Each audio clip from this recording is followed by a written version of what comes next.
All right, so nothing fancy. I don't have a fancy editor and showrunner as Rich does. You're my son. Yeah, his son. Yeah.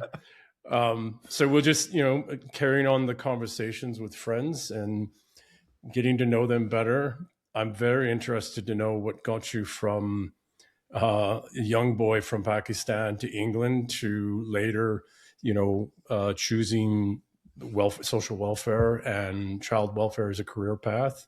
And then that got you obviously into crypto rich, crypto show, and now pure geopolitics. And that's really rather an unusual path. So maybe you tell us that journey. We'll start there. Sure. Well, Ian, first off, thank you so much for inviting me on. And then I got to say something. So, why would anybody want to interview me? Yeah, I'm interesting, but my job really is to facilitate other people's conversations, whether that's as a vlogger or even as a social worker. It's like I'm teasing stuff out of people. So I came to the UK when I was 5 years old with my older brother and my younger sister. My dad was interviewed for a job at the Pakistani embassy. Uh, I don't think I've ever shared that before. And he came no. with my mum. She taught MA English at a university in Pakistan. Mm-hmm. And we came here. And then when my dad's commission ended, his contract with the embassy ended, we stayed. And we grew up in London. And in a part of London, the school I went to, 55% of the kids were African Caribbean. Mm-hmm. Then the next largest community were Gujarati Hindus from Gujarat in India, shopkeeper class. Yeah. Then when I was 18, and I've shared this bit, it was P.W. Botha came to the UK on a state visit invited by Margaret Thatcher. And there was news items on the BBC about apartheid, and I was just appalled. How can they treat people this way? So then I got involved in the anti-apartheid movement, which was my introduction into anti-establishment politics, traditional left-wing politics. And when I suppose the left wing actually cared about people's welfare. And what else happened? I fell in love with this absolutely gorgeous, stunning girl. And after 2 months of dating her, she told me we couldn't go out anymore because she was a tramp. And I didn't understand. I thought she was the bee's knees. And then she told me she was being sexually assaulted or raped by her uncle. Mm. And I was like, okay, this girl's clearly in distress. Yeah. I said, look, I'll help you out. And I managed to find this agency, it wasn't social services, that worked with survivors of sexual abuse. And for 2 months, I'd speak to them on the phone. I'd say, she's saying this to me. What do I say to her?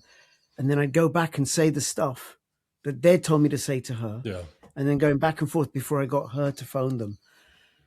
And they got the abuse to stop through a rather unorthodox means, which is they rang up her uncle and they said, we know what you're doing. Mm. So that put a stop to it. Then I got to know. They didn't have an Irish accent, did they? No. It was London accent. That Not to make light of, right? But yeah. Yeah. And then I got a bit suspicious about a previous girlfriend, so I went back to her because I was beginning to see signs. Turned out she was being raped by her dad. Oh my. So then I started the same thing with her, going back and forth until she agreed to speak to that agency. And again, the agency rang up her dad one day and said, we know what you're doing. You better stop. And he did. Mm. And then a friend of mine, female friend of mine, turns out her father was an alcoholic. So I started going to AA meetings just to understand it, because I grew up in a household free of alcohol. And one day she said to me, have you thought of becoming a social worker? I didn't even know what that was. Oh, and during this whole period, I remembered when I was 7 years old and I'd been molested by the father of a playmate. And I'd forgotten it, completely forgotten it. But when talking to these friends of mine, it reemerged. And then I looked around, I had very, very few men friends. And then talking to these two friends, it's like all I had was evidence for how terrible men are, what shitty things men do to women and children. Yeah. So then my friend says, well, have you thought of being a social worker? What is it? She got me a leaflet. I looked at it and thought, oh, helping people, that seems nice. So I didn't have any A levels. I'd failed my A level exams, which is the pre-university exams 3 times in a row. I went to university as a mature student. So I did a lot of work with people with learning disabilities. And then at some point, I just got fed up of dealing with bodily fluids. So I went to university as a mature student, gave an interview, and had to write an essay on a book I was reading. I was going through the works of Thomas Hardy at the time. So I wrote a précis on a Thomas Hardy novel I was reading. And that was it. So then I started my social work degree in a northern town, in Bradford, in fact. And in the third class of the third year, so Ian, I'm this very bolshy, belligerent, left-wing, very left-wing social work student. Social workers are right-wing. They're fascists as far as I'm concerned. I'm way off the edge, right? And this is long before any of this trans nonsense. Yeah. And then this lecturer stands up and says that, white people, Cornish people get racism too. And in my arrogance and conceit, I stood up and educated him, or so I thought, about imperialism and slavery and all of that, right? And that was the third class, the third year, decided that the department sucks. They're all racist. I'm not going to go to classes anymore. So I didn't go to classes, got involved in student politics, got really stressed by that, took the next year out, went traveling, Portugal, Pakistan, Mauritius. I had a really great time, did some social work in London. Come back in October 1993. My final exams are in January 1994. Everybody in my family has degrees. My sister has 2. My brother's now a dean. He's an author. My grandfather was a professor. Nobody wanted me to do social work anyway. Yeah. What Pakistani bloke does bloody social work? So I'm like, I've wasted my time. My parents are going to be disappointed in me. The only one in my family without a degree. And then my mom and my sister said, go and do the Landmark Forum. And I said, what's that? And my sister said, I can't explain. Best thing I've ever done. I said, all right, I'll do it after my exams. No. You do it before your exams. Okay. I love and trust my mum and my sister. So I did it in November. I got my final exams in January. And what I put on the form for the Landmark Forum is I wanted to improve my self-esteem and do well in my exams. And the whole thing is designed to cause breakthroughs in performance, like quantum leaps. So I have 4 exams, one day after the other. The first exam, I'm so relaxed. I write a letter to God, thanking him for my life. That takes about 5-10 minutes. I put the letter away and then I do the exams. Now, out of the Landmark Forum, I'd had breakthroughs in self-confidence. And what I mean by that is like, Ian, you can cross the road, right? Only if the chicken's guiding me. Okay, only if the chicken's guiding you, right? When you're confident, the chicken can cross the road, right? Yes. We're not talking freeway or motorway, right? And if I asked you to prove it, it'd be a waste of time. Yes. Why would you do that? Yeah. Right? Because you relate to yourself like you can cross the road. Yeah. You're someone who can cross the road, right? Yeah. So then what I got out the forum was I created a relationship to myself and my exams. Like I can do well in my exams. Like I can cross the road. Yeah. So I sit the exams 4 days in a row. In March, actually it was my birthday. I go to the department, get my results, go back home to Halls, ring up my mum. Ummi John, I got a first class honours degree. So I went from no A levels, exam failure, to first class honours student in 3 months of study, and I didn't study hard. I wish I'd done the forum at the beginning of my university. I would have studied even less and still got a first, right? But you wouldn't have had the journey that you took either. I know. Yeah. I chose Bradford University for 3 reasons. Bhangra music, great curry, and a swimming pool on campus. So in the year where I wasn't going swimming, I was going swimming twice a day. So anyway, so then I start social work in London. And I do child protection social work where I'm not dealing with bodily fluids.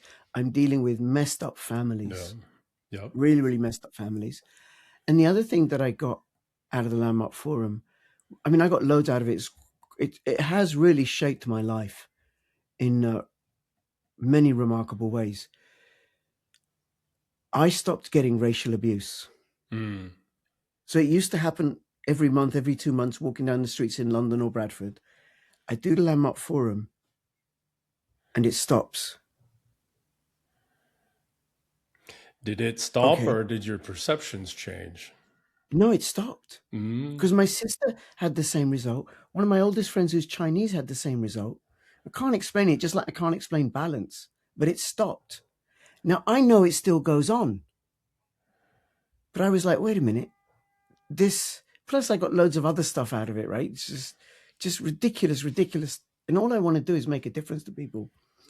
So I carried on participating in, I ended up working for, I say I ended up working like by accident. No, I trained and developed myself and actually got a job at Landmark, which I did for,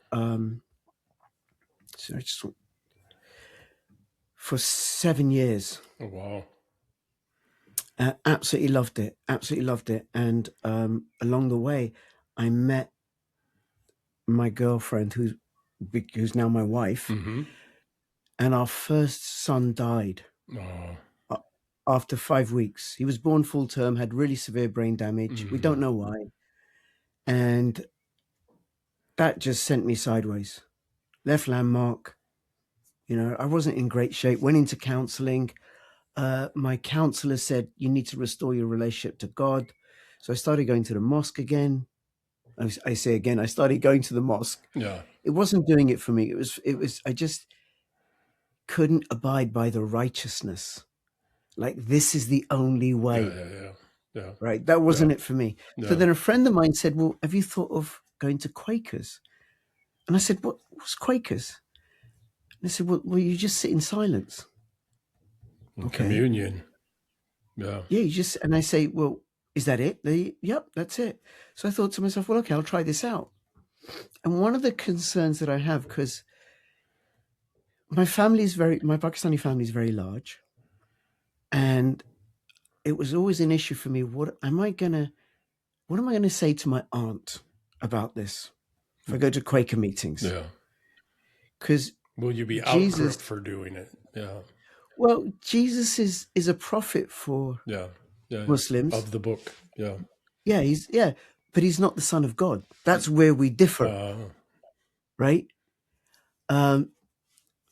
Okay. So I went to a Quaker meeting. I was blown away. Mm-hmm. I was completely blown away. And all they do is sit in silence. And I looked into Quakerism, the philosophy of it, and I couldn't find an example where it had been distorted in order to justify the killing of others. Yeah. So they're militantly pacifist. We're all God's children.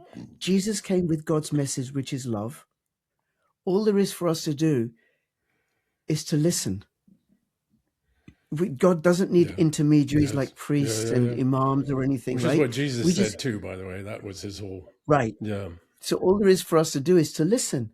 I just found it incredibly profound. Mm-hmm. And they don't celebrate Christmas because Jesus is for every day. Yeah. They don't evangelize because each person creates their own relationship to God.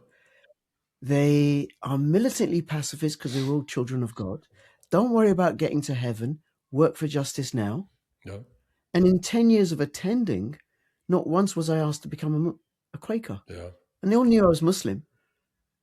And then the Quakers, so I have this imaginary... The Quakers are our conscience, by the way. But yes, go ahead. What do you mean, Ian? The Quakers are the conscience, the conscience of the English peoples. That's the baseline. That's what we should all try to be like. We can't all because we live in a very real world, but that's they are our conscience. We test ourselves. We assess ourselves against what the Quakers are and how they live. Right. Yeah, I'm going to say to you, you are so remarkable. Now I'm going to turn this around just a little bit for a few minutes. Right? You say stuff when you come on my channel. You say stuff, and I am left befuddled, gobsmacked, astounded, provoked, absorbed. I mean, it's all good. That conversation you and I had with Joachim. I was in flow in that conversation. I was just lost. Uh, And we'll do that again at some point, right? I'm sure. So thank you for what you've said. That was very provocative in a good way. So the imaginary conversation I have with my aunt. yeah. Bete, what is this Quakers? Auntie, it's a Christian group. Okay. And do they tell you Jesus is the Son of God? No, they don't tell me anything. Yeah. So what does you do? We just sit in silence, Auntie. Oh, okay, then. That's it. There's nothing antithetical to Islam. And I think perhaps to any other religion, Hindu. I've met Buddhists in Quaker meetings and stuff, right? So I did that for about 10 years. And it really, really did help me come to terms with the death of my son, as well as more stuff at Landmark, as well as other things I did like exercise and, just really, really take care of myself. And the relationship with your wife and the work with that. The relationship with my wife are just extraordinary. And it is where I have dealt with myself. So the model that Landmark employ, I found it incredibly useful.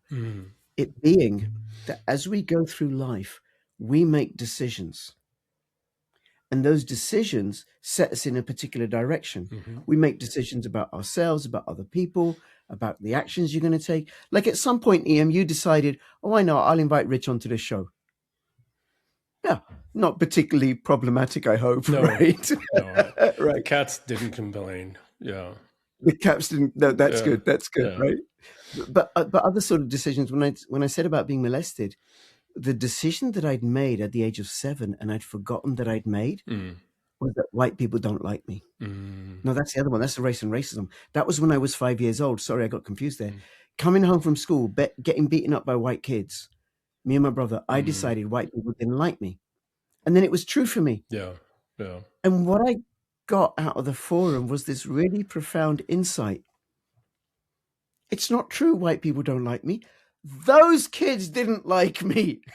Well, it was those ones. It also may not have had anything to do with them liking you or not. They were just shitty kids. The things they were saying and the sticks they were wielding, whatever, right? Yeah. But I could have been coming home from school in Lahore and being beaten up by kids. Yeah. And okay, these kids don't like me. And then with regards to being molested, I decided don't go near men. Yeah. So then I grew up with very few men friends. And then I ended up in an industry that's female dominated. Yeah. Right. And then what I got to see at the Landmark Forum is how I'd constrained my world and I'd shut off humanity, the humanity of men, the humanity of white people. Plus also when I was 2.5 years old in Pakistan, very bright little 2.5-year-old who used to eat sand. Just little bits, right? Every now and then. We eat mud, here in the West, but you guys, you have a lot more sand than mud. So yeah, we don't have enough rain for mud, right? We just have a little bit, right? And my mum tried everything to stop me from eating sand. And then my earliest memory is her smacking me and smacking me and smacking me for eating sand. And then I decided, don't go near women because it gets dangerous. But I'd forgot. That was 2.5-year-old. Yeah, yeah. But so then what happened, I had a series of relationships where I'd yo-yo forever, including one woman who was violent to me. She was smaller than me, but she was actually violent to me. So I was a victim of domestic abuse. I didn't know it at the time. Yeah. I didn't hit her. I'd push her away to protect myself. And then she'd come at me again. And in the forum and out of their work, I got to undecide that decision. So then I wasn't yo-yoing in and out of relationship whenever it got threatening. And then what it created with my wife, and she also went through the Landmark stuff and dealt with whatever stuff she had from the childhood and everything, right? It's just a really, really great, wonderful, wonderful marriage. I am really profoundly blessed. Yes. Yeah. And we have had 2 more kids, and I'm a newly qualified social worker. Some social worker mentions home education. I didn't know anything about it. Never heard of it. Yeah. Started looking into it.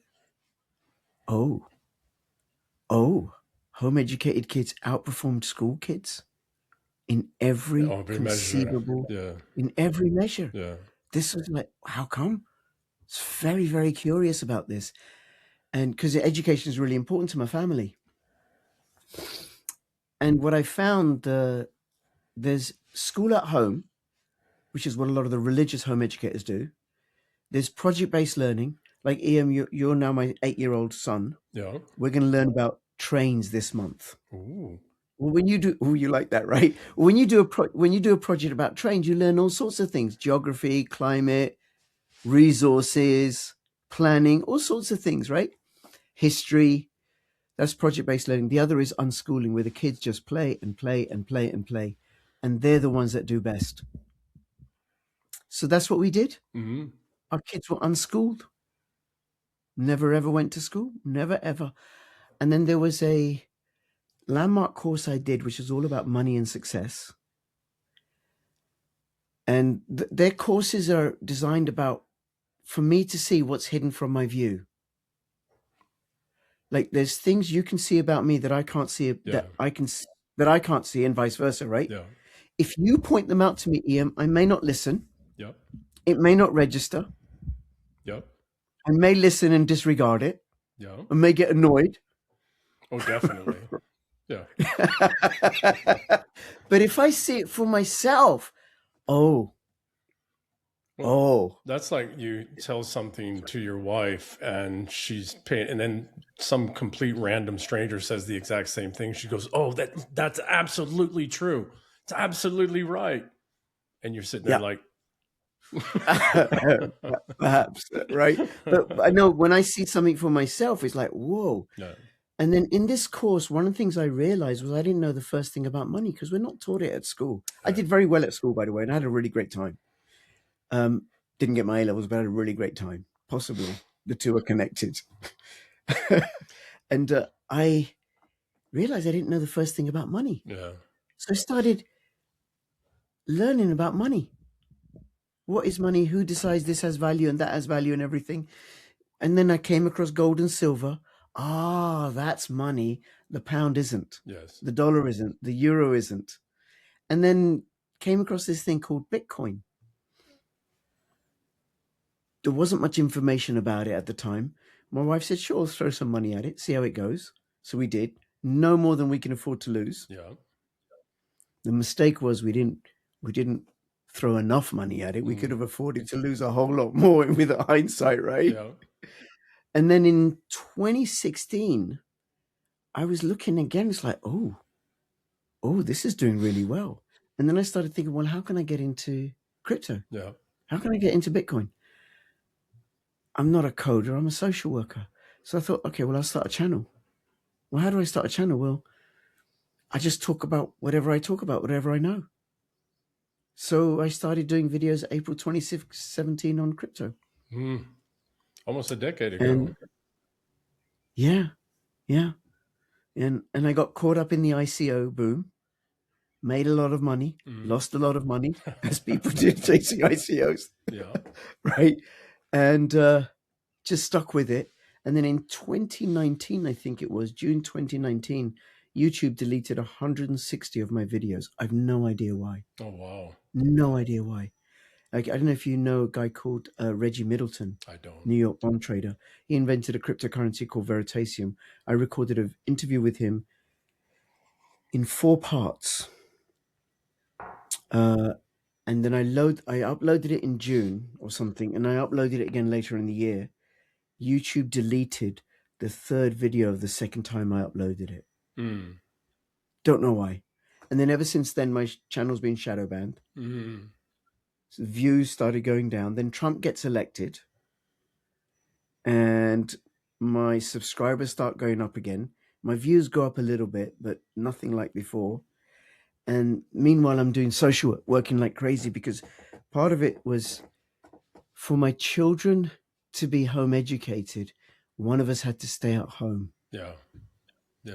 Especially when they were younger. Yeah. So I'm doing social work for the last 5 years, and actually for 4.5 of the last 5 years, not where I live. So I'm often staying away. to do social work. And in November last year, my son says to me, I'm going to help you out with your channel. We're going to make it a success.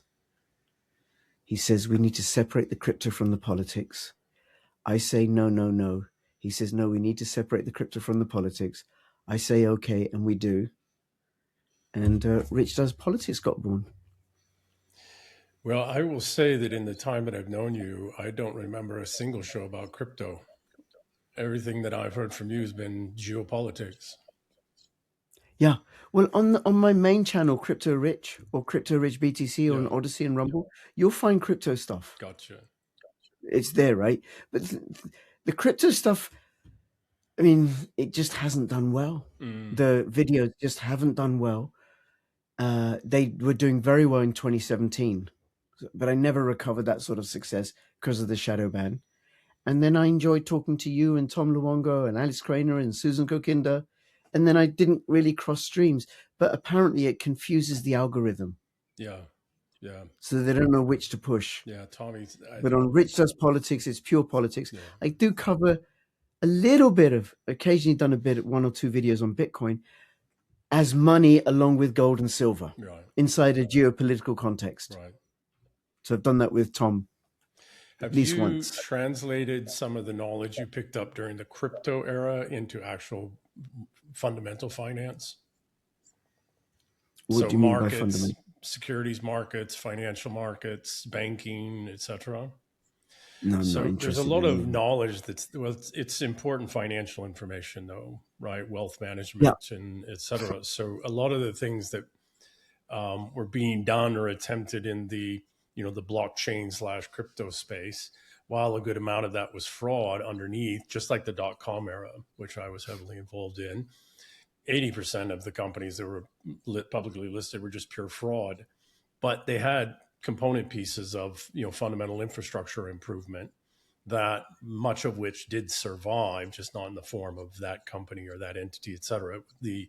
When the company failed, the intellectual property and the intangible assets, the know-how, would get swallowed up by somebody else for pennies or for free. And so a lot of what was being done, in the crypto space, which I looked at very closely, being a finance guy, investment banking guy, algorithmic trading guy, and I was in grad school at the time doing my doctoral studies in computational engineering, and I was looking actually quite literally there to build an algorithmic trading engine. And so all this crypto stuff was coming along, and a lot of what was happening in the crypto space was just trying to improve the infrastructure of the financial system.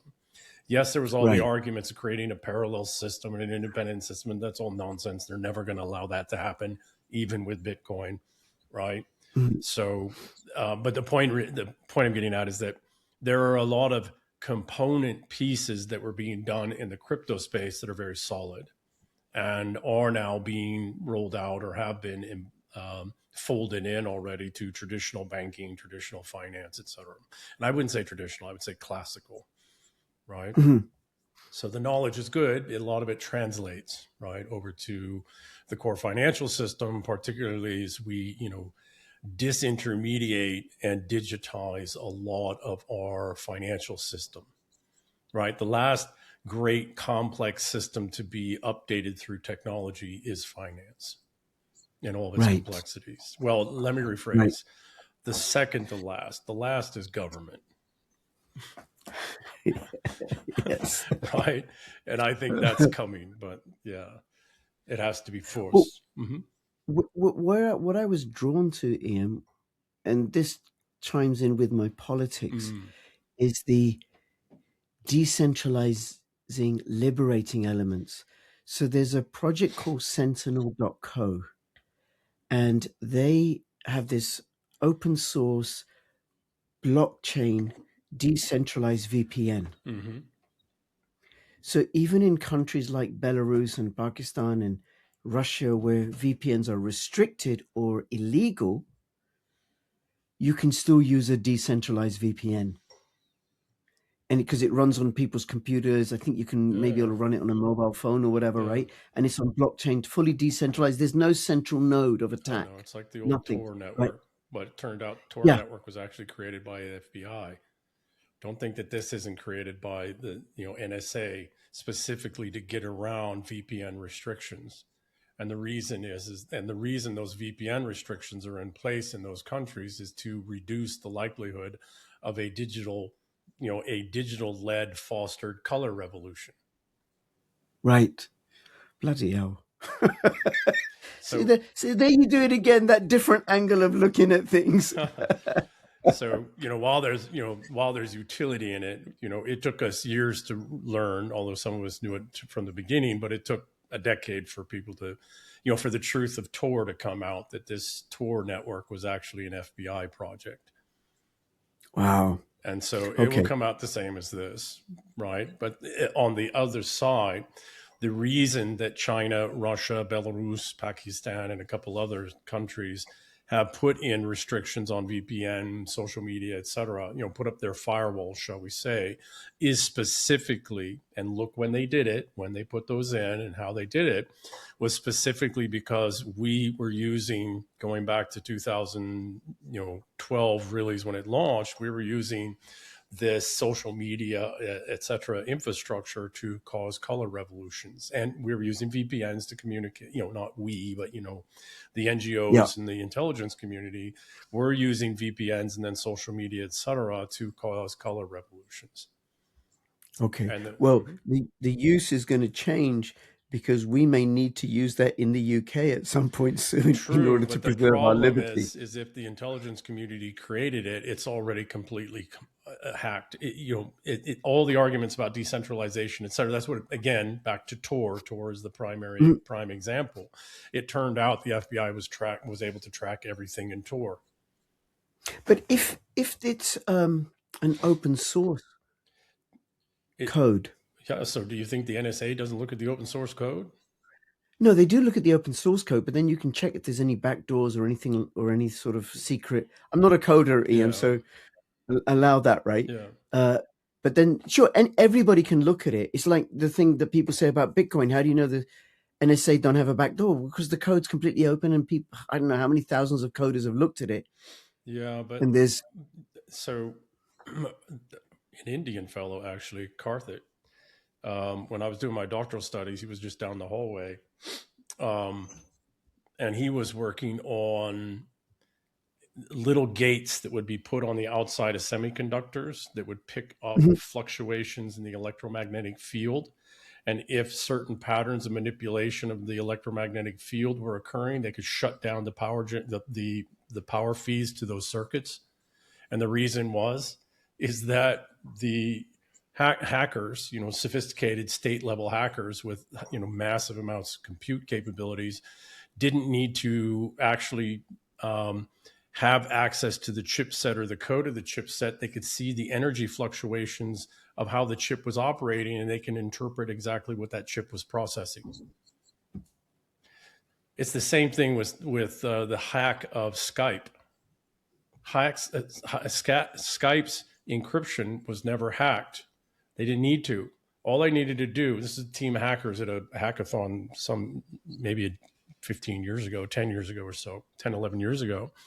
They sat down and they didn't care about the encryption. What they looked at was the language and the education level of the sender, the demographics of the sender, and they looked at the demographics of the receiver, and they looked at the language that they were communicating with, and they looked at packet gapping, timing, et cetera. And with something like 93% accuracy, 94% accuracy, they could work out exactly what they were saying. Bloody hell. That's extraordinary. Okay, then here's one for you, because another project that I got involved in on a voluntary basis is Pirate Chain, which is a privacy-focused cryptocurrency using ZK snarks. Now, please don't think that I understand the technology behind it. Okay, okay, but it's that the most famous privacy crypto, I think, is Monero, and it has an anonymity set of less than 100.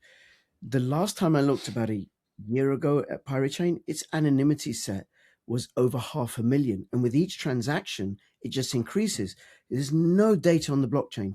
You can only tell when the Pirate Chain coin is mined. It's a proof of work coin. and goes into the wallet, because that's for auditing purposes, so the miners don't start producing extra pirate chain, right? Once it goes into that wallet, you can't look in the wallet. You can't tell if anything's gone out and when it's gone out and who it's gone to and when and how much or anything like that.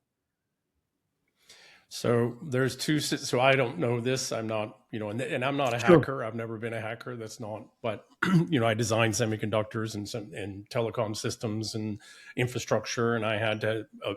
At the time, it was called Law Enforcement Act. Now it's the Patriot. Changed names 6 more times or whatever.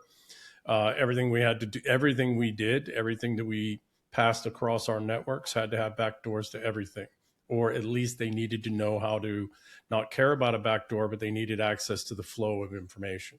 So if I was going to hack a system like this, I would go after the end user device and go to the semiconductor and the memory on the end user device, and I would hack that, and I would gain access to what they're processing and computing before it ever goes onto the blockchain or gets converted to a crypto, etc.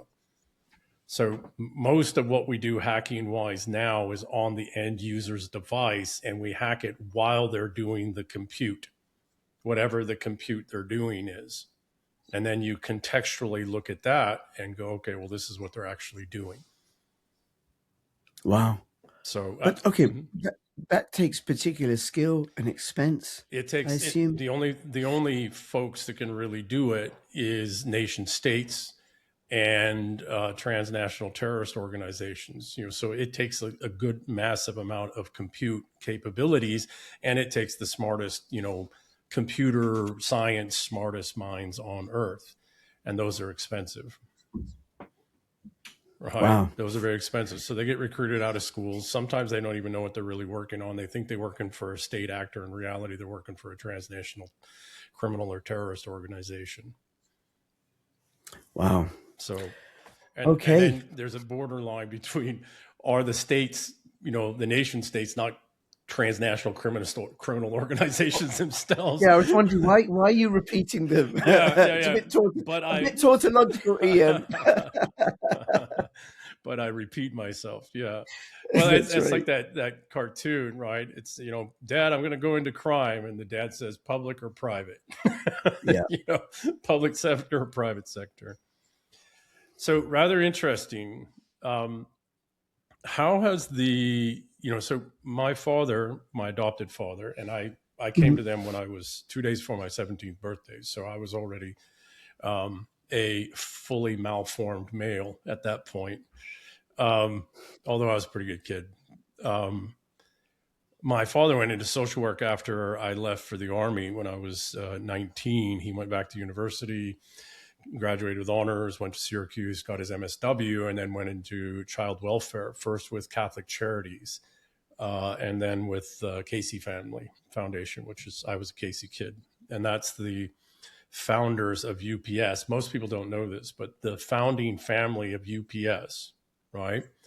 The shipping and transport company. The founders of that company is one family. It's called the Casey family, Casey. I think was 5 siblings. I think they're all now passed, but the 5 siblings inherited the sizable majority of the company, and they put a good portion of their securities into a trust fund specifically for private foster care. Mm-hmm. And at one point, I think it was over $13 billion in there. And so he went to work for Casey Family till he retired. Actually, he went to work for the state here in Idaho for a little while after Casey, and then retired a couple of years later. But the question I have for you is, because I watched his journey changing from a man in his early 30s till now in his late 70s. But how did the practice? Okay, so Landmark helped set the conditions for you to be the kind of person, although Landmark just gave you a scaffolding that you were able to use. But how did the practice of, how has the practice of social welfare or child protective services shaped you as a person and how you see self in the world? Interesting. I think what it's done, it's given expression to to a particular aspect of me, my personality. When I left Landmark, I did the Gallup Strengths Finder test. And I don't know if you're I'm familiar with not. that. I've done Myers-Briggs, Yeah, and I've had a yeah, psychologist assessment at work and all that sort of stuff, right? The best things I've found is Landmark and then Gallup Strength Finder. So the Gallup Strength Finder right now, I think, is on a database of over 30 million people. That's the research yeah, database. yeah. And the question they asked in the 90s is, are we doing what we're best at? So you take someone who's in a particular region who's the best at sales, phenomenal results, making the manager of the sales team, he's not that good. Yeah. How come? What was it? What is it? So then they started looking at, well, what is it? And they came up with this model of what they say each person has hardwired into their brain of 34 talents. Now, this is it's slightly esoteric language. And he said, these are your talents. And you do this test. I think it's about $50, $60 for a half an hour test. And it tells you what your talents are in order. Mm. And what I found really useful about it was that it made it very accessible. Ah, that's why I'm good at that. Ah, that's why I don't like that. Ah, that's why my wife is good at that. So when I did that, I was like, okay, so here's what I discovered about myself. I'm really, really great at research. Mm. Things that I'm interested in, I would develop an expertise. So what I started doing then, Ian, and I say in jest, forgive me for what I'm about to say, is I stopped punishing myself for not reading fiction. Because I said, I need to read more classics. No, I did the test. I was like, okay, I should just read nonfiction. Yeah. That's what I should do. That's where my talent lies.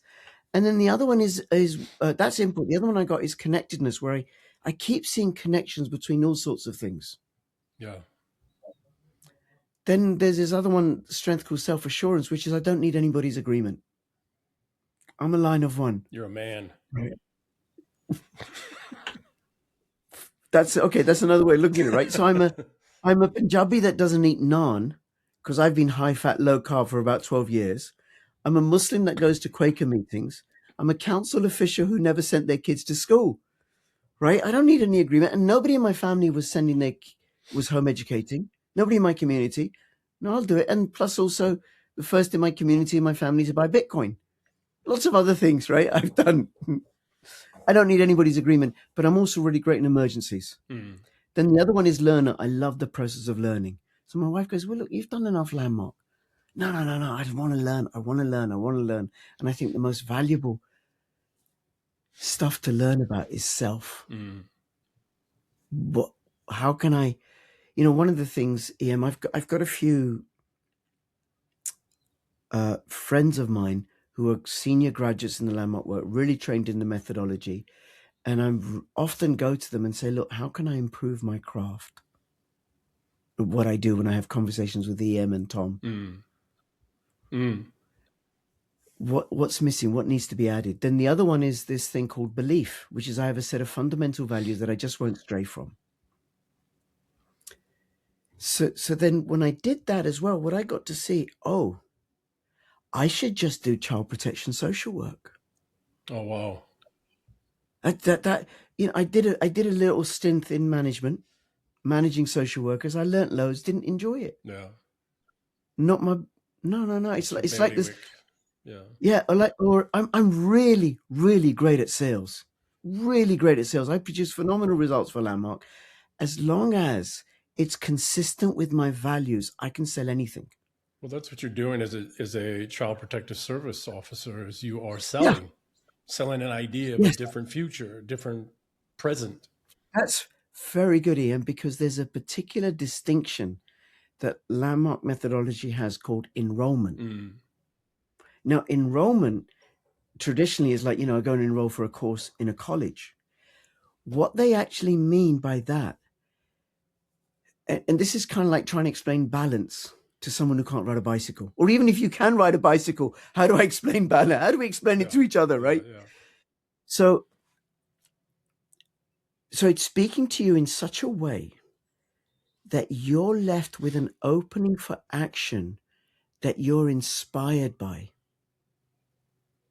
So it's not like I'm convincing you of anything, not like I'm even persuading you of anything. A simple mechanism might be, Ian, I've got it all sorted out, mate. I've got it all sorted out. You and the couple of people you bring with you, up to 3, all expenses trip to, now I'm trying to work out, where would you love to go? Iceland. El Salvador? Iceland? Okay, sorted. Yeah. All expenses trip, first class flights, 5-star hotel, 10 days in Iceland. You just have to be ready to leave Monday morning. Now, supposing you had the space for do that, you'd change stuff around, you'd be really excited and inspired. So it's that kind of, by the way, that's just for demonstration purposes, but it's instilling that.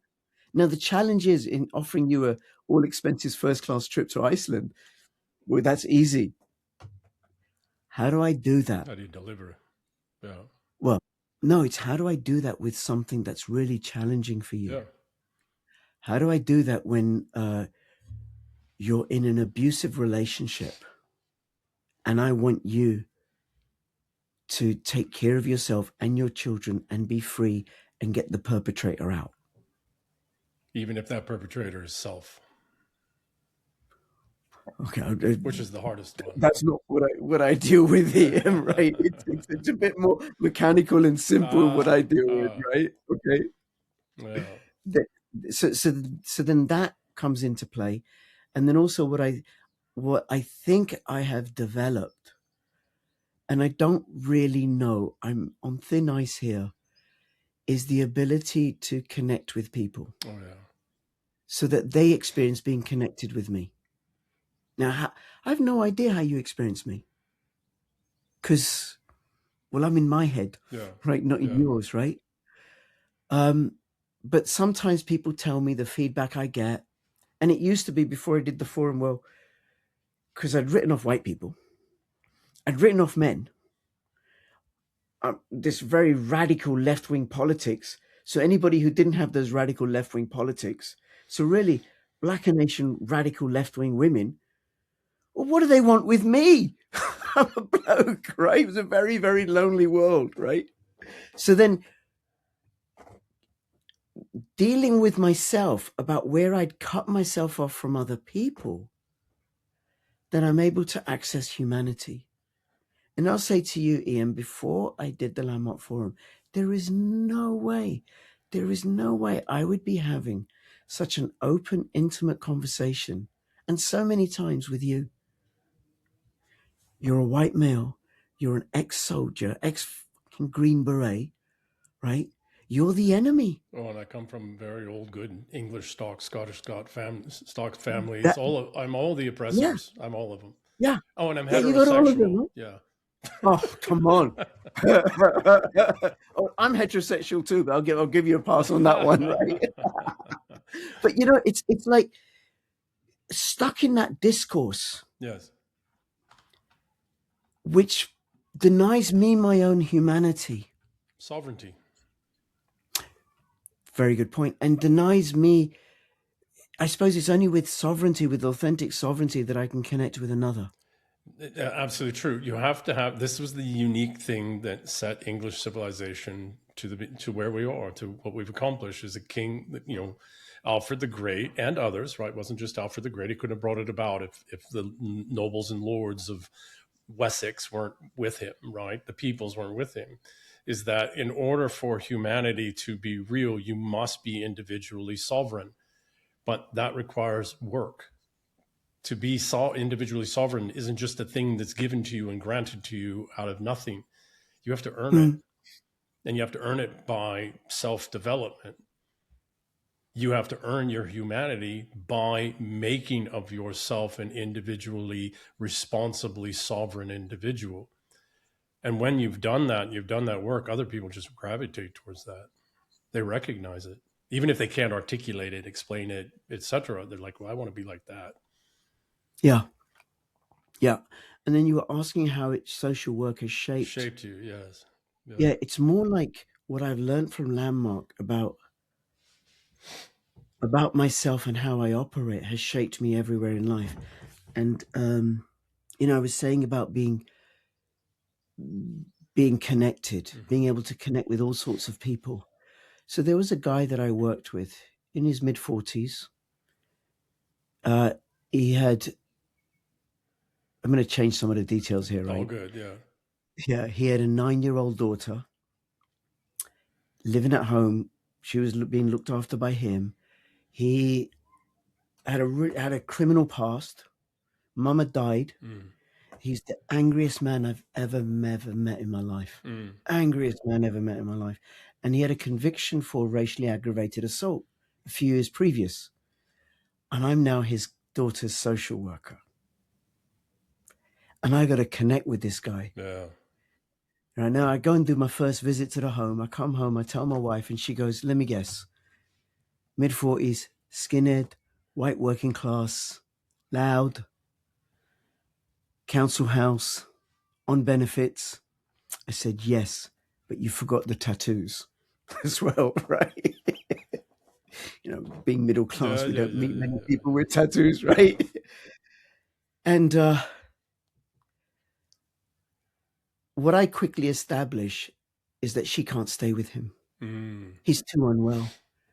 And I'm talking to the school, and I'm talking to the police, and I'm talking to the mental health services, and I'm finding out background information.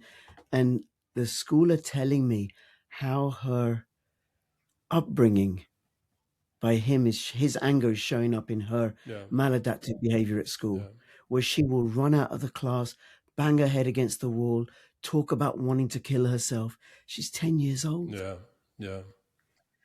So I say, okay, I say to my managers,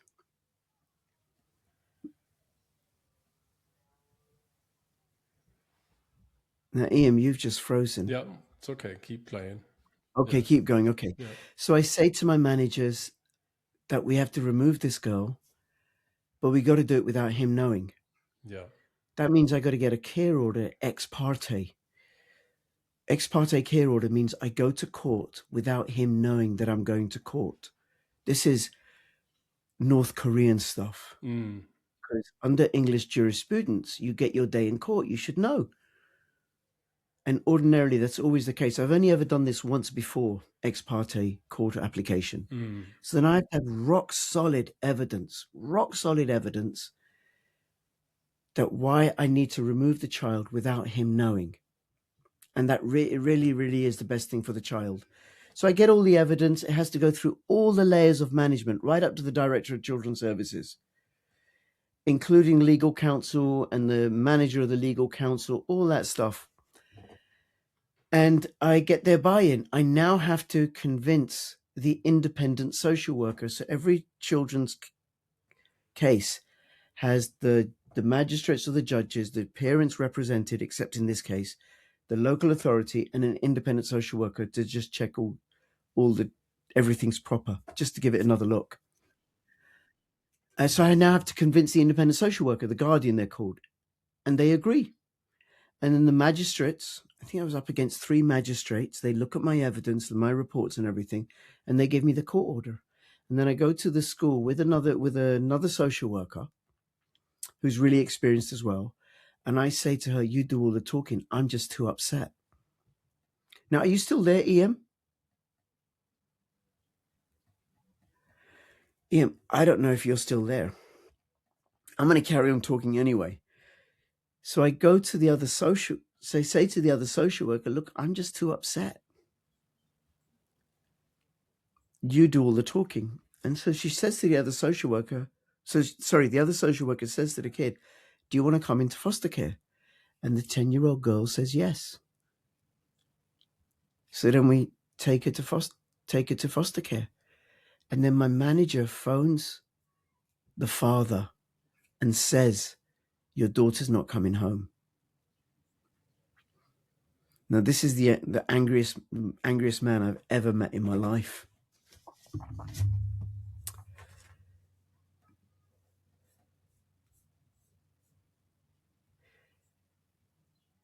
Okay, I'm going to pause here. I don't know if you're there.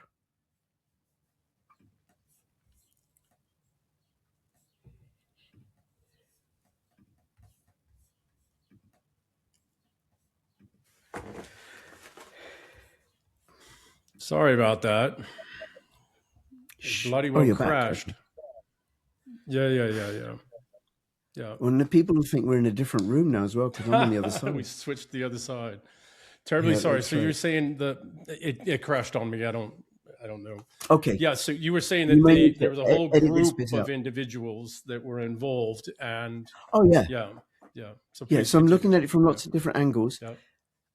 Did you hear when I said I went to the court and I got the court order? Yes. Okay. Yeah. And then you needed the other parties to be there to witness and all that. Yeah. Well, this other social worker goes with me to the school. I'm too upset to do any talking.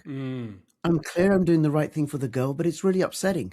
I'm a dad. Yeah. I know what it's like. I wouldn't want that to happen to me. So the other social worker does all the talking and says to the girl, do you want to come into foster care? And she says yes. So we take her into foster care.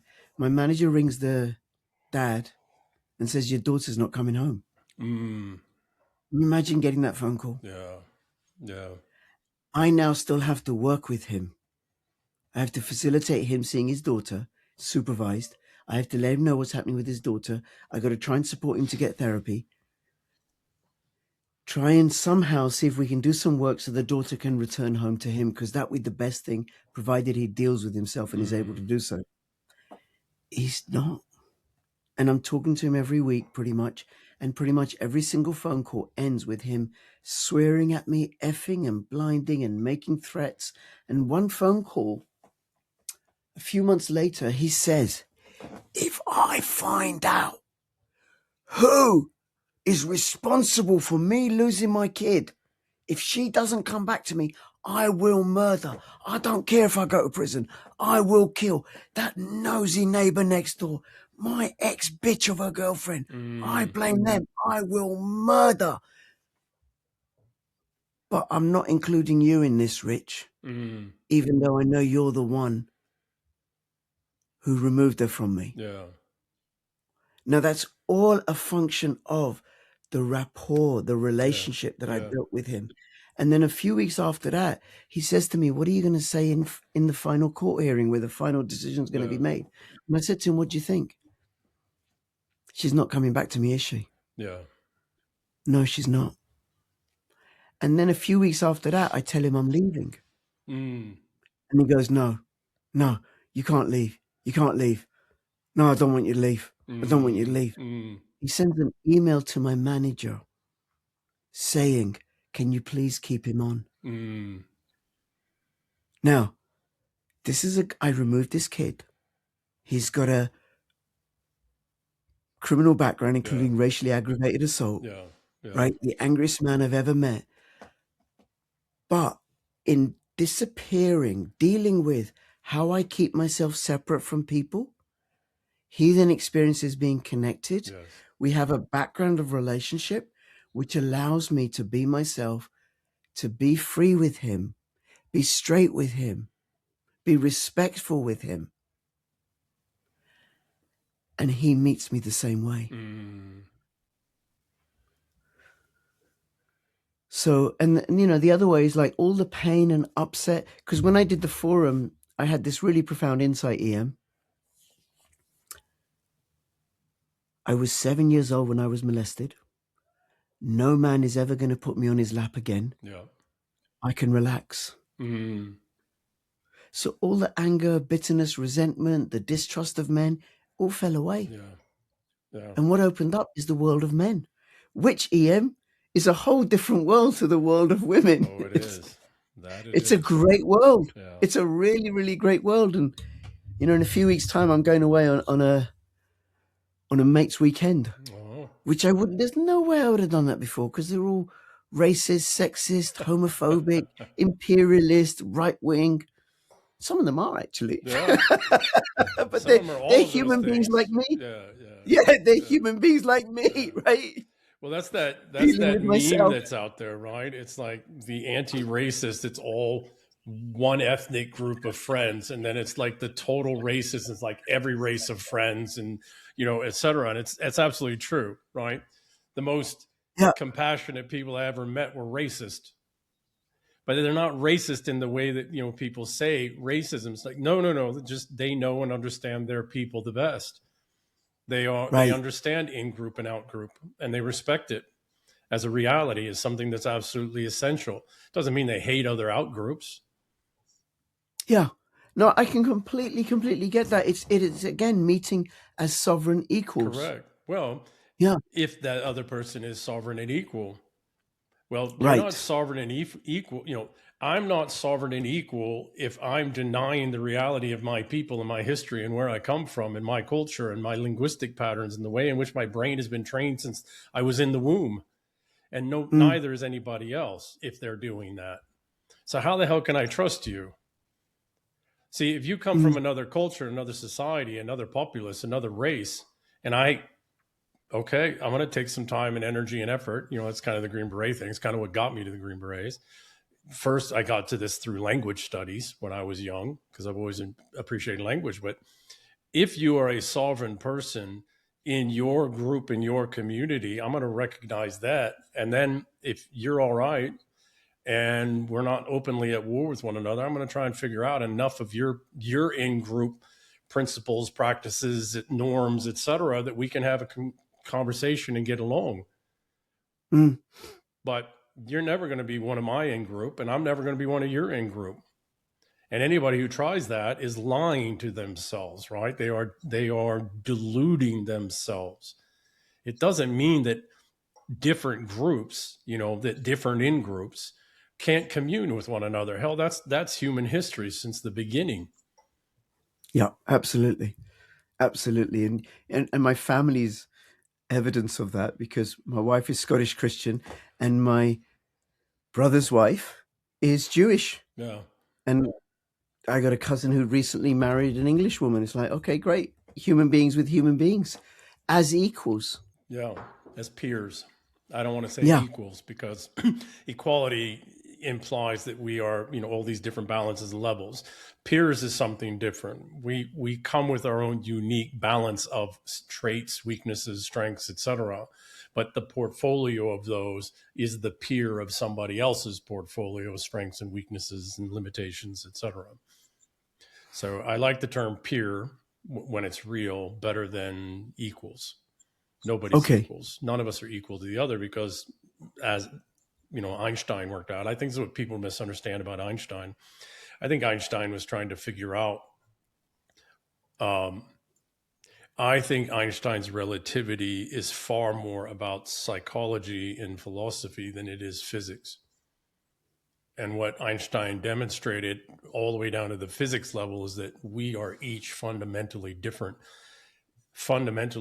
in that we each live in a fundamentally different universe because of the relativistic place in which we come from. And there's no two Mhm. peoples. You can't, no two particles can occupy the exact same space time. Well, then that means that no two human beings are the same. They don't, Even twin. even twins, even identical twins. Yeah. Yeah. So I don't That, necessarily like the equality thing. That's a BS word that's used to, force us all into these. But peer, right? A sovereign peer, again, you got to earn that and continue to earn it. It's mm, not a level in the game you achieve when you beat the final boss and then you're sovereign from there on. It's a thing you have to constantly, internally earn and then externally earn. right. So I like peer, right? Okay. And We there have to are you diff have to forgive me the no, linguistic legacy of my you're old school lefty. British lefty Yeah, upbringing. which is where it came from, right? That's Fabian Yeah. stuff, right? So Yeah. um, there, so again, peer groups. Okay, so we've got peer individuals, and then we have peer groups, and not all groupings of individuals are peers. Now, that's not an Mm, ethnic thing. It's not a racial thing. That's that group, yeah. right? So maybe that group is not our peer.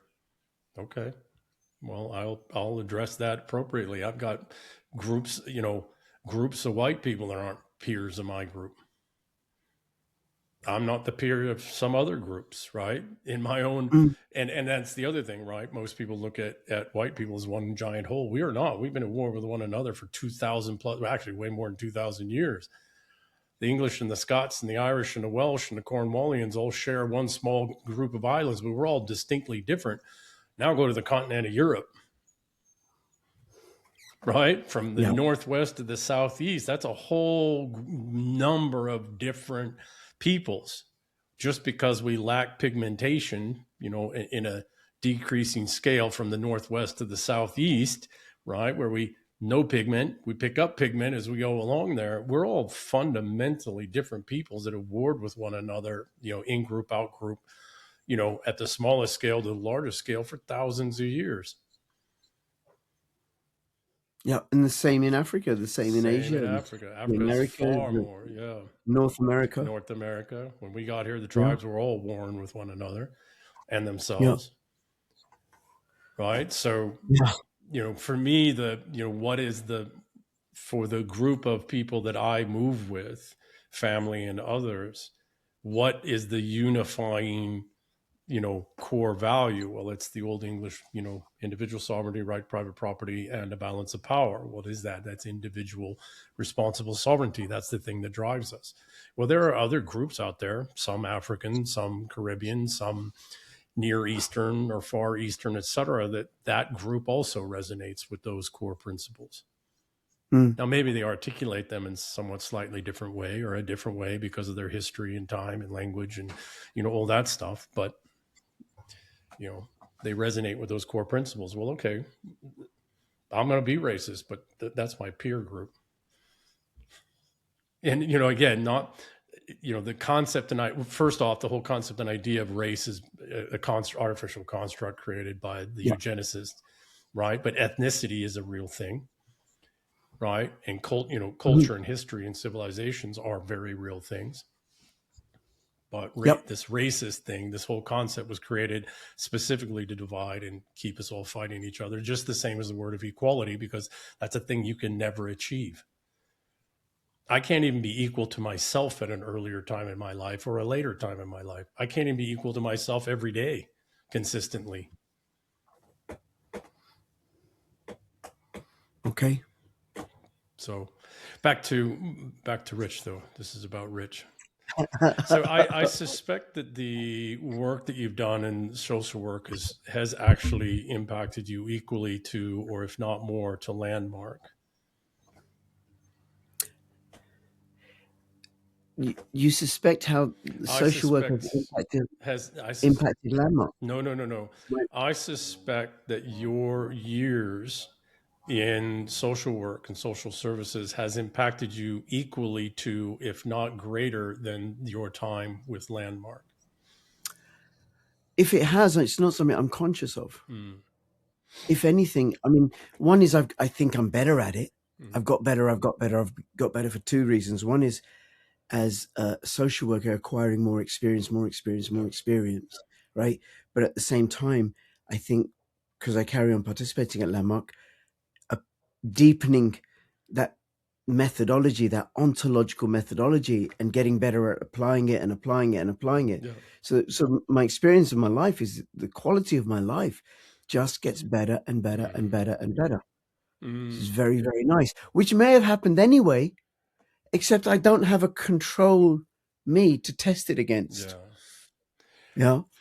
There's a saying in China that you don't become a man until you're in your 50s.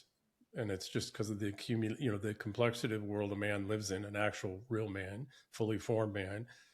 It takes us 50 years to master the complexity before we can start settling in. Oh, wow. Oh, bloody hell. Well, I think I've done that now. I'm all right. I'm on the other side. Yeah. Need to tell. It is funny watching my son and just watching my son. He's telling me about how to communicate and everything. And it's just very cute. Yeah. Isn't that special? Yeah. As they say in the South here. Yeah. That's right. Yeah. That's right. Okay. Yeah. Okay. You're going to tell me. Well, they don't say it's special. What do they say? Oh, bless your heart. Yeah, that's what they say in the South here.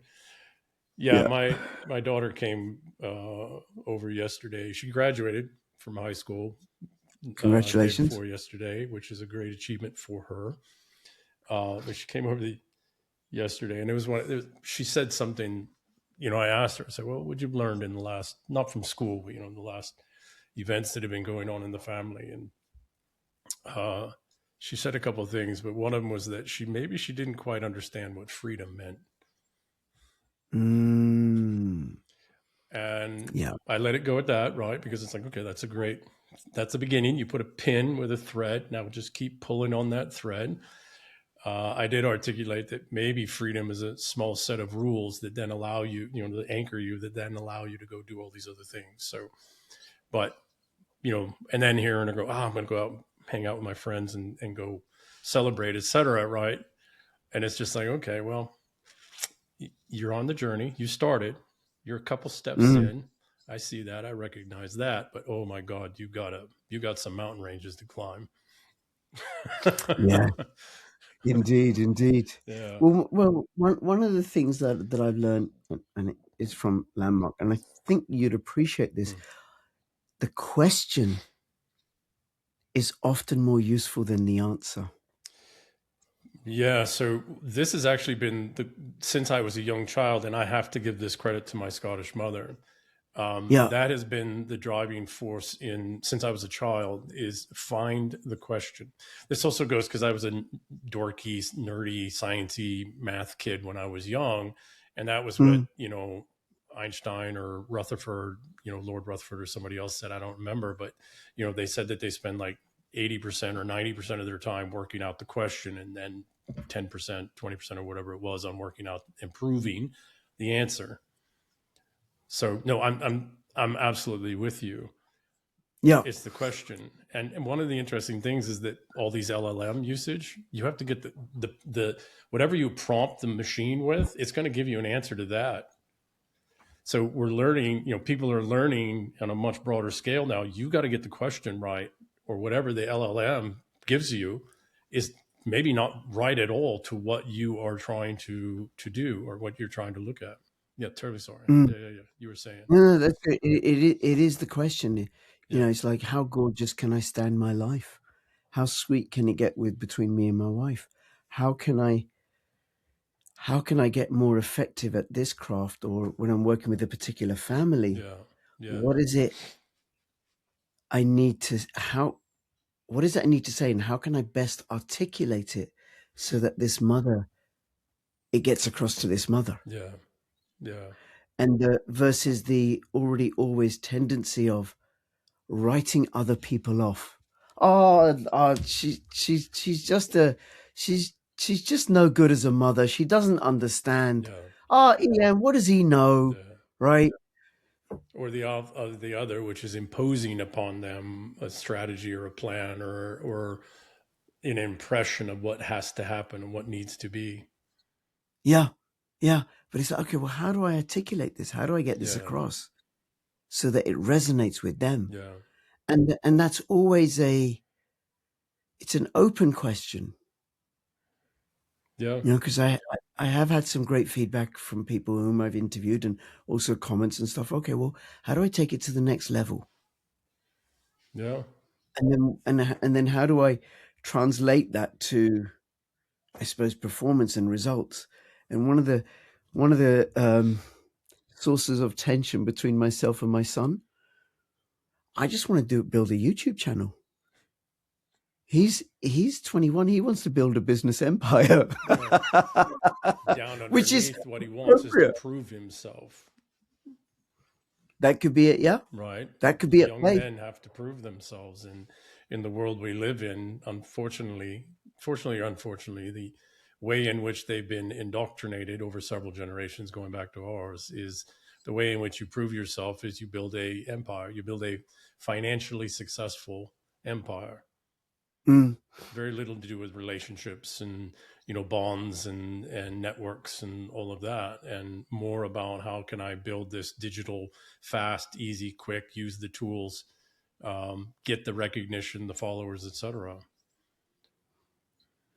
yep. Yep. Right. Indeed. Indeed. So where give me 1 second before we start talking perhaps about life at the bottom, again, as Theodore Dalrymple, Dr. Dalrymple, wrote about in his book, and experiences. Where do you think the journey takes Rich now? Now that you're moving away from, full-time social work and more into geopolitical dialogues and discussions, and hanging out with reprobates like me. Well, hopefully I'll get to meet these reprobates in person over the course of the next couple of years or so, Yeah. right? So the other is, there's, I suppose, the personal journey, which is that, my wife and I, we want to travel. And then there's the political aspect, which is I want to make a difference. I want people to wake up. I want more and more people to wake up. I want people to get, we're going through a whole heap of shit, but on the other side of it, oh my God, it's really good. If we can get there. That's my conviction. Oh, we will get there. That's my conviction. I don't have any proof. I don't have any evidence, right? I can point to a few things that may or may not make sense or you agree with. Yeah. But that's my conviction. Like Mark Atwood, whom I interview on my channel regularly, he describes himself as an apocalyptimist. So a portmanteau of apocalypse and optimist. Yeah. And his argument is, we're all going to end up in the same place. I'm just going to have a better time between now and there. So why not, right? Because if I am that it isn't going to work out, that we're all doomed, well, one, there's no call to take any remedial action. And then we really are, if we all are, we really are doomed. Okay, well, we all give up then. Yeah. Yeah. Yeah. So, but the other thing I got from Landmark is a break from fixity. Now, my brother, he uses discourse theory. And he read Michel Foucault, and I did this course at Landmark where I had to read Michel Foucault. I was like, no, I can't. And I got a first in my degree because I referenced Michel Foucault because wasn't showing up in social work then, but I didn't read him directly. I went to my brother who explained it to me. It makes no sense to me, right? It's like, but that construction of language and how language creates the world. Yes. It doesn't describe the world, it creates the world. So it doesn't create the world, but it creates your reality. Yes. Yeah. Yes. Yeah. Yes. Well distinguished, Ian. A little bit expressing the language a little bit sharper than I did, right? So there's what happens, and then there's different models of interpretation. So if we say, for example, there is this thing called God or consciousness or the one, or however people may articulate it, Muslims have a particular model, Christians have a particular model, Jews, Hindus, all of them, right? And usually all of them say, oh, this is the right model. This is the model. Yes. But what they're all relating to is, I think, the same thing in the end. Our experience of life, that what is it all about? How do we go through this? And we can use this in terms of how you and I operate. We could look at it through psychology, through sociology, economics, psychiatry, astrology, numerology, all sorts of different models. Now, the reality is, Ian, despite my arrogance, and that I may forget this often, the reality is I don't know what truth is. I'm not God, I'm not the divine. I have my experience of life, but my experience of life is shaped by the interpretive models that I'm using. It's that relativism I was referencing of Einstein. Yeah, so I was thinking of this when you said about Einstein. So then what I'm interested in, this particular interpretive model, does it serve me? Does it serve what I'm committed to? Is it the best available model out there? Is there some other way? Because the model that I was stuck in with, don't go near men, white people are racist, and all sorts of other stuff, right? Other models and things like that I dealt with, right? Well, okay, it's not true that white people are racist. It's not true that all men are sex offenders. Yeah. I know that to be a fact, right? I believe it to be a fact. Okay, well, let me create something else. Let me create a model of interpretation that empowers me and empowers my commitment. And my commitment is to make a difference to people. Or help people make a difference for themselves because they have to change Yeah. their relativistic. So to what you're saying, I meditated specifically for 25 years every day Wow. on one statement, and it got me studying absolutely everything I could get my hands on for that 25 years from every domain I could get my hands on it, except for Satanism and the occult and all that. I stayed away from that because from the time I was young, it was just nonsense to me. And it seemed to be made up. That whole world seems to be made up to create this illusion, but I meditated on one statement, Zen Buddhist, statement, and it's that the Buddha said all is illusion. And I heard that when I was very young because I had a very rough upbringing. I was in and out of care Mm. from the time I was very young. And that statement, I had the Catholic path and I had the Protestant path ahead of me, and went to private schools and in and out of private and public schools, etc. But those were set relativistic spaces. I just couldn't, as you were articulating, that I couldn't quite grasp. There was just something not right there, something wrong, something forced. But this one statement that my martial arts instructor, was also a Zen Roshi, told me when I was very young, because Japanese man, very careful to not get involved in the things, but to try and give me some other perspective. But what he said that statement from the Buddha, all is illusion. Well, that just rang true. When I was a kid, I didn't know what the hell that meant. I didn't know, so I spent the next 25 years studying everything I could get my hands on across every domain, trying to understand what is the nature of reality. What is, the fundamental question underneath is, what does it mean to be human? And very Mm. quickly I realized, well, in order to understand what it means to be human, which I'm still working on to this day, 52 years later, I had to get closer and closer to base reality. Well, what the hell is base reality? And so you go through all these cycles where first you think nothing's real, then you think, well, we manifest everything we created out of our own minds, and all of these iterations. And then finally one day, I was in my mid 30s at this point, and I fell out of my chair laughing. Literally fell out of the chair. My future ex-wife was sitting there. She thought I was having a stroke or something, because I just fell out of the chair laughing, because it all just clicked for an instant. It quite literally just clicked, and it was like, no, there's base reality. It's fundamental. It's absolute. It's real. But all of the words, all the definitions, all the descriptors, all the titles that we have for everything are at best a gross approximation of that reality, of that truth. Mm. And Yeah. all we're doing, as humans, most humans, is just rearranging some of the component pieces, et cetera, of that artificial linguistic construct to something that approximates what we can engage reality with and use it. And then, unfortunately, on the other side, the resentfuls and their adoptables are working real hard to try and organize these different blocks that grossly represent some portion of reality into certain structures that they can get believers in, because then that gives them power. And so for me, and then once you realize that reality is real, it's there, it's there, and it's unbelievably sophisticated and complex beyond anything that words could ever describe, ever hope to describe. But once you realize that, that's very liberating. But then it's like, well, how do you live in that world? How do you live in the world that we are linguistic monkeys, right? We have to communicate via linguistics, internally and externally.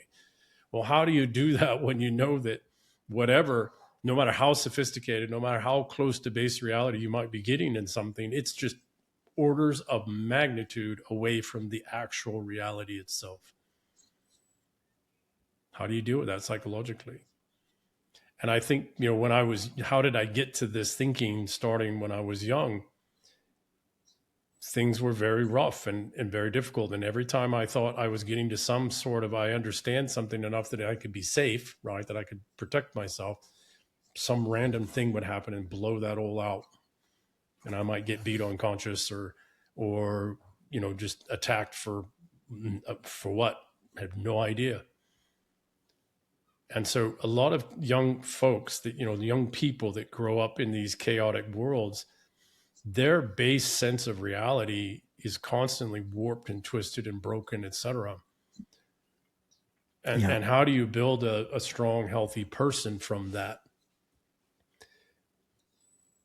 That's why it's something like, I don't know if it's the same there, but here it's something like 80% of the kids that go into care end up in prison, and it's a Yeah. dramatic number that end up dead, suicide or drug overdose or some alcohol related, death. It cost my brother his life, my younger brother. But that's, when somebody like you, and for me, it was a gentleman, I won't yet say his last name, but his first name was Ken, with the Casey family. When Ken came into my life, he was and your personalities, although very different, remind me of each other. He was the first person to come in who he didn't talk the system. He didn't talk this. He didn't talk that. He spoke direct, figured out how to speak directly to me, not to me, but with me. And it was his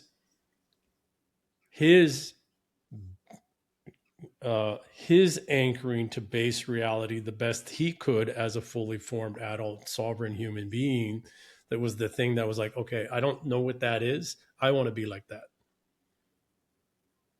I want to be able to communicate like that.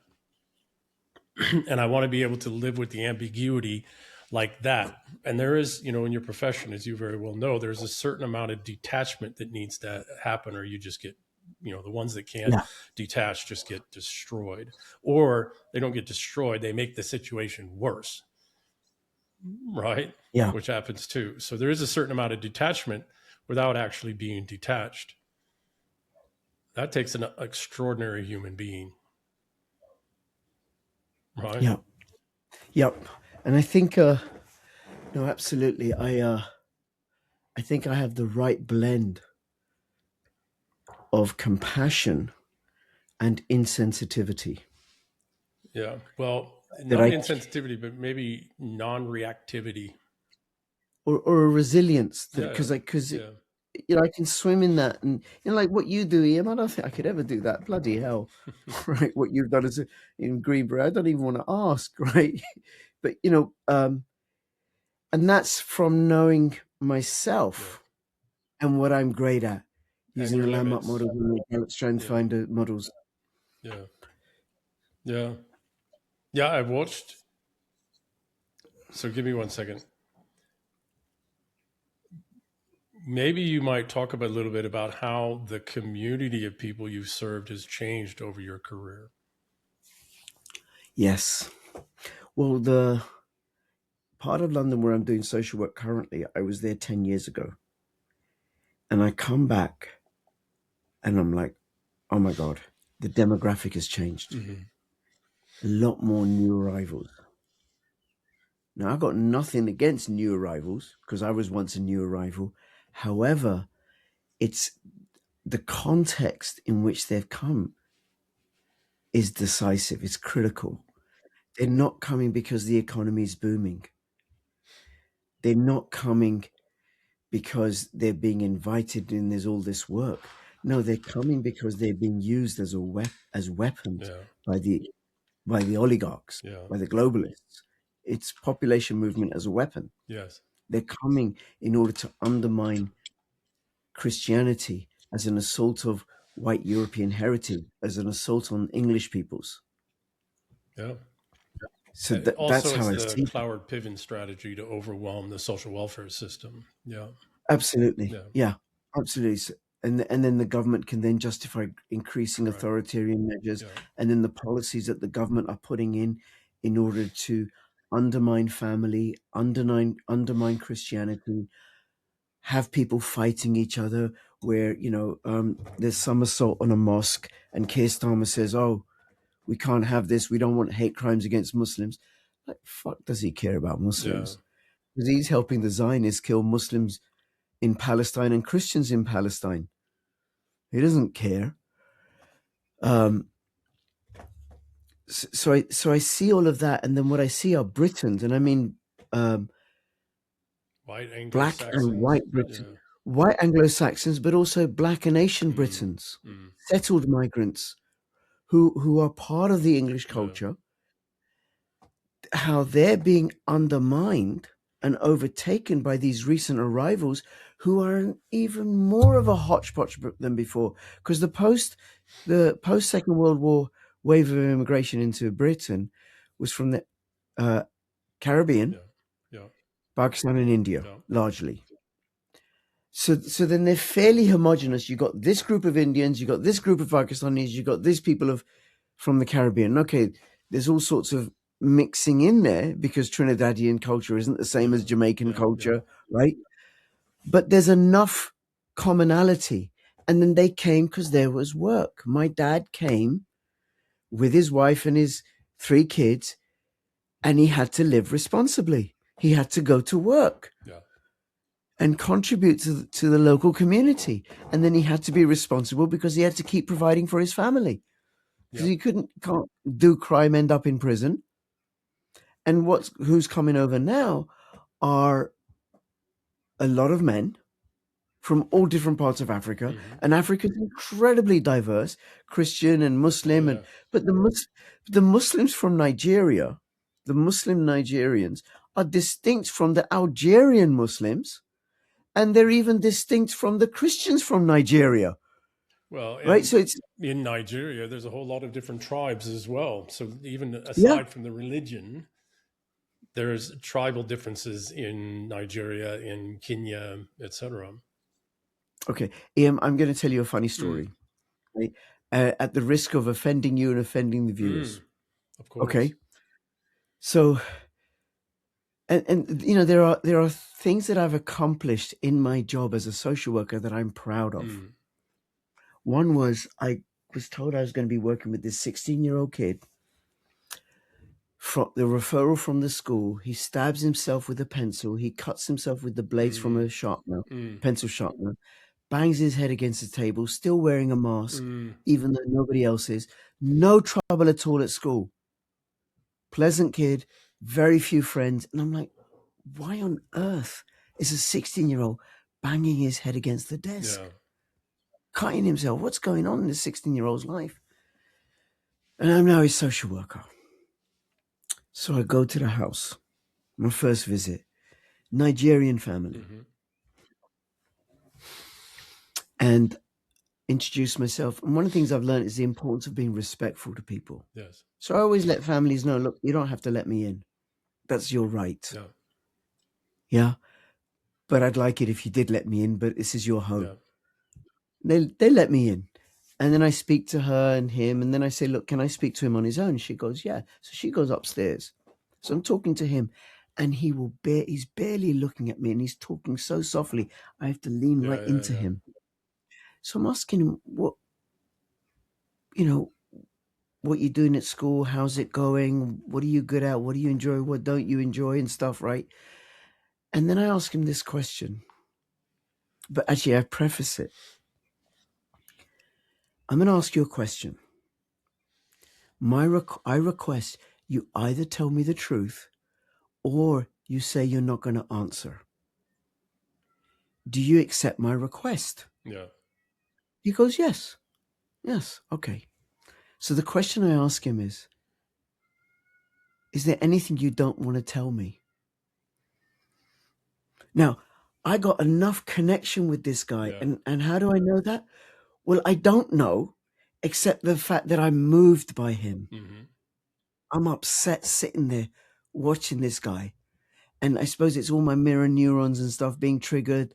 I'm picking up his energy. So what is it? That's the next question. What is it you don't want to tell me? Yeah. He says, my mum showers me. I say, okay. Now, a little backstory. we already knew he'd had 5 social workers before, or maybe I was the 5th one. We already knew he was sharing a bed with his mum. And my job was to go in and somehow make a difference to this kid because the other social workers had moved on or whatever, right? So I say, okay, do you want her to shower you? He goes, no. I said, have you ever said no? He goes, yeah, what happened? And then what does she do? She shouts at me. Has she ever hit you? He goes, yeah, a few months ago. I said, okay, would you like me to speak to her? Yes. Okay, I'll do that. So I go upstairs. There's one room which is full of stuff. The mum's a hoarder. And that tells me, okay, straight away, she's not well. Yeah. Right? Yeah. Chaos. Well, do you know, good quality stuff. She's got a dress for a 3-year-old girl still in wrapping. Why? Yeah. You've got a 16-year-old son. Why have you got a dress for a 3-year-old girl and it's still wrapped up? So it tells me she's not well. So I go into the bedroom and there's this single bed that hasn't been made up. It's just a mattress. And then there's the double bed where she and her son sleep. Thankfully, 2 sets of bedding. Okay, so that deals with one concern that was dwelling in social worker's mind, right? And I say to her, where do you sleep? She points to one side of the bed. Where does your son sleep? She points to the other side of the bed. I said, okay. I said, what about the single bed?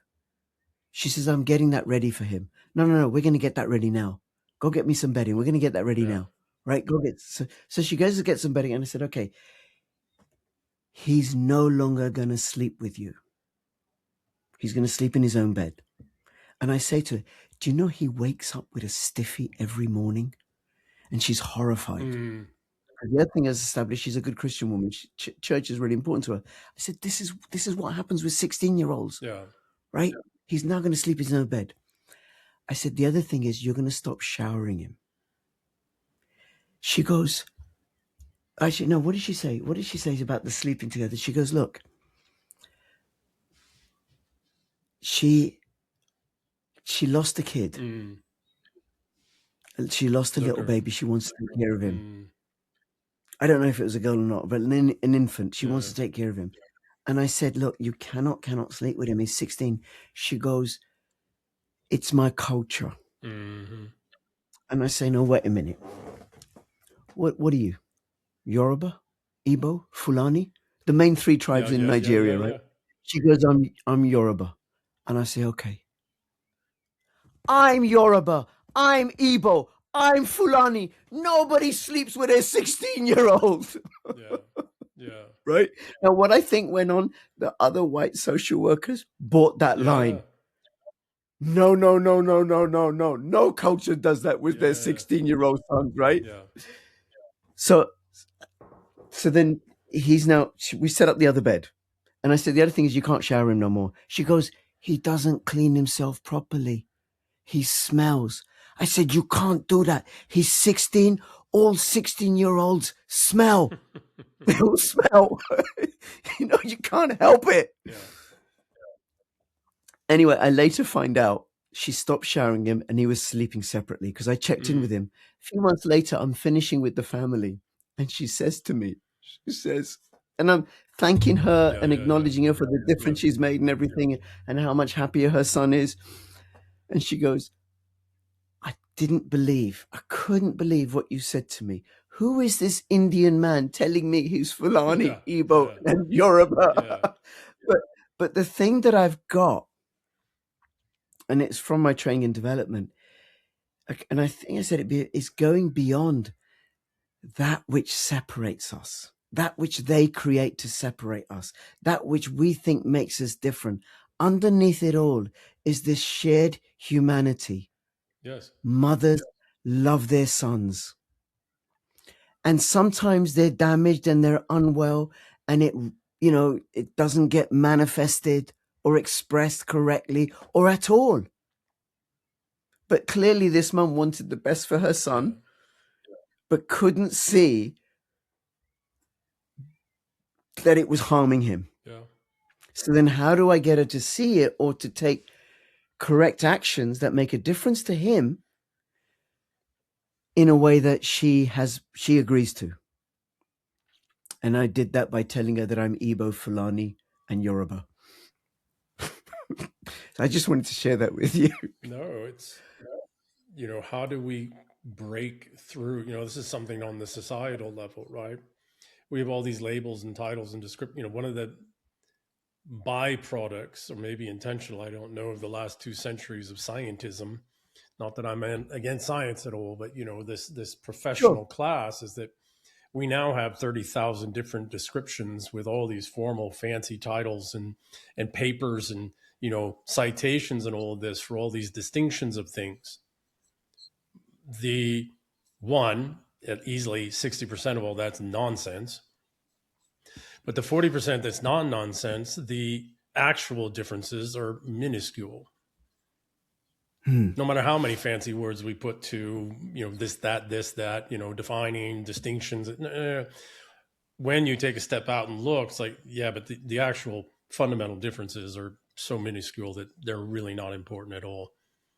And in fact, they're Yes. counterproductive, that we're holding all this complexity information in our minds when that's just nonsense, in terms of the overall fully formed human being and how much like these others we are. Now, there are differences that are not inconsequential, but for the most part, most of the differences that we focus on now are so minuscule and inconsequential that they are a waste of our energy to even read the paper or think about. But because people aren't enfranchised, increasing numbers of people are not enfranchised, and most of these people flowing into our countries, is not that they want to, it's not that they are not assimilating, it's that they're never going to be enfranchised because they add nothing to the whole. And because they're coming inside the context of a Cloward Piven strategy, Yes. they're not going to get enfranchised. That's not the intention. No. That was different when my father came over, and when people came over as bus drivers and nurses in the 60s and 70s. Because there were jobs for They were them. still building. They weren't ready for step 7 of the financial skill chain, which is collapse and Yep. abandonment. Now they're ready for collapse and abandonment. So they flood us with a whole lot of people who will never add to the collective whole. People who add to the collective whole, well, whatever the differences are, we find a way to enfranchise. Let me Yep. rephrase. They find ways to enfranchise themselves, right? Yep. To cross their own divides, because I do not go into somebody else's house and expect them to change their behavior to suit me as a guest. Yep. Absolutely. And just on this, Ian, I don't think I've ever said this. Like, you may know this, right? Non-Muslims aren't allowed in the holy cities of Mecca and Medina. Yes. That's the rule that the Saudis have. And if you, as a non-Muslim, try and go in there, I don't know, I've never been, right, or tried to go in, right, but there's some sort of screening process, I'm sure. And then you go around in Saudi Arabia, you got to cover yourself up, including men. Men can't go out and about in shorts. Yeah. Okay, well, it's their country. So similarly here, now, you say the rules are they're different rules, but similarly, it's like I got to be respectful of your home. And I suppose as a fractal level, you come into my house, EM, you're going to be respectful of my house. And my house is not an open door. EM, you can come in. Yes. Because you'll provide something. Correct. Great conversation, And I'm not going to break the insight, furniture, and I'm not education. going to, You're not going to defecate on the carpet. And, I'm not going to, I use those as gross examples, right? But Sure. I'm not going to come in and cause a disruption in your family. Yeah, you're not going to stop my son from using his computer. Yes. You're not going to do that. Because one of the things that I noticed where in the town where I'm working is there are these gangs of Indian Uber cyclists. Now, I say gangs, they're just a group of them. I don't mean like a criminal gang, right? But they're hanging around waiting for jobs. And how do I know they're Indian? And they're recent arrivals? Because no settled Indian or Pakistani would be doing that work because they have resources. Yes. It would just be beneath them because of I suppose, their class status that they've established. So who would do that are young Britons or new arrivals. And the young Britons are being pushed out of those entry-level jobs. Yeah. It's happening here and in by the US Britons, too. Yeah, I Yeah, don't mean English. I don't yeah, mean just mean white yeah, yeah, English. yeah, yeah, Yeah, yeah, young Britons would do that. yeah, yeah. So, Again, that's the so Cloward Piven strategy, right? You yeah, you overwhelm the financial welfare system. You build up a substantive financial welfare system, and then you such that it's a sizable portion of the collective economy, and then you collapse it by overwhelming it, by flooding it with people that will never assimilate, that will never be a net boon gain to the economy and to the yeah, populace. And then you collapse it, and then the financialists come in. You know, the Cloward Piven folks are not communist, as people say. The communists glom on that, like Alinsky, but Alinsky and Cloward Piven were actually working for the financialists about how do you collapse the thing using wow. using the structure. But they were working for the financialists. When you're ready for step 7, how do you make sure that all the conditions are there for you to collapse it without bombing it, without blowing it up, without nuking it, because you want the assets as collateral. And doing it in such a way that people don't realize it's being done to them, Correct. which is what I see Yes. in abusive households. Yes. Yes. Well, and that's the And other thing. You keep the chaos and tension level in those communities so that even the few that are coming in that could maybe find their footing and could maybe be a net benefit, you keep the tension and conflict and stress on them, and the dependence on the British state, but also UN and other, aid and NGO organizations. You keep the tension and pressure and stress on them, so they never find their footing and never take the opportunities that are made available by our societies, our cultures, our economies, et cetera, to better their life and their station. yeah, And how do you do that? This gets to Dalrymple, and I watched it with my kid brother. I've watched my daughter battle with it. Um, you create a culture of poverty. Dalrymple calls it life at the bottom, and I think that's rather astute. You create this anti-establishment, anti-culture, anti-civilization, anti-history, ethnic, socioeconomic, nonstop conflict, where you keep people in a state, in a condition where they don't believe they can improve their station in life, that the whole system and everything's rigged against them. Why? Because it is, but not the system that they're being pointed towards as the enemy. That system's raised more people out of poverty across more ethnic groups. One of the interesting things about the former British Empire before really World War One was that the British Empire built up local peoples in their own lands, railroads, schools, manufacturing, all kinds of things, governance, security, all kinds of things. We worked out ways in which to get the 3 tribes in Nigeria to work together such that they, a nation state of peoples could emerge out of that. We did that. Now, all of that unfortunately was mostly before World War One, and then the debts that were incurred by this financialist war in World War One changed the nature of the colonizers and the colonies. And that really took off after World War II, when we just had this totally extractive system, because the financialists had committed in World War II to collapse the entirety of the West, within 80 to 100 years, to build it all up into this all financialist artificial wealth and then collapse it all. So the nature of, colonialism changed, at least English, you know, English writ large colonialism fundamentally changed after World War One. So, what do? You, again, we've been set up for this collapse through this passive aggressive means, because the financialists do not want wide scale destruction, because they want the assets as they are for pennies on the dollar as collateral. And if you yeah. have a pile of rubble, that isn't collateralizable asset, and you're going to have to spend vast fortunes of real money to remediate the rubble and then rebuild, and it's not worth it for them, because fundamentally, what are financialists? They are rent seeking slavers. That is their psychology. Yeah.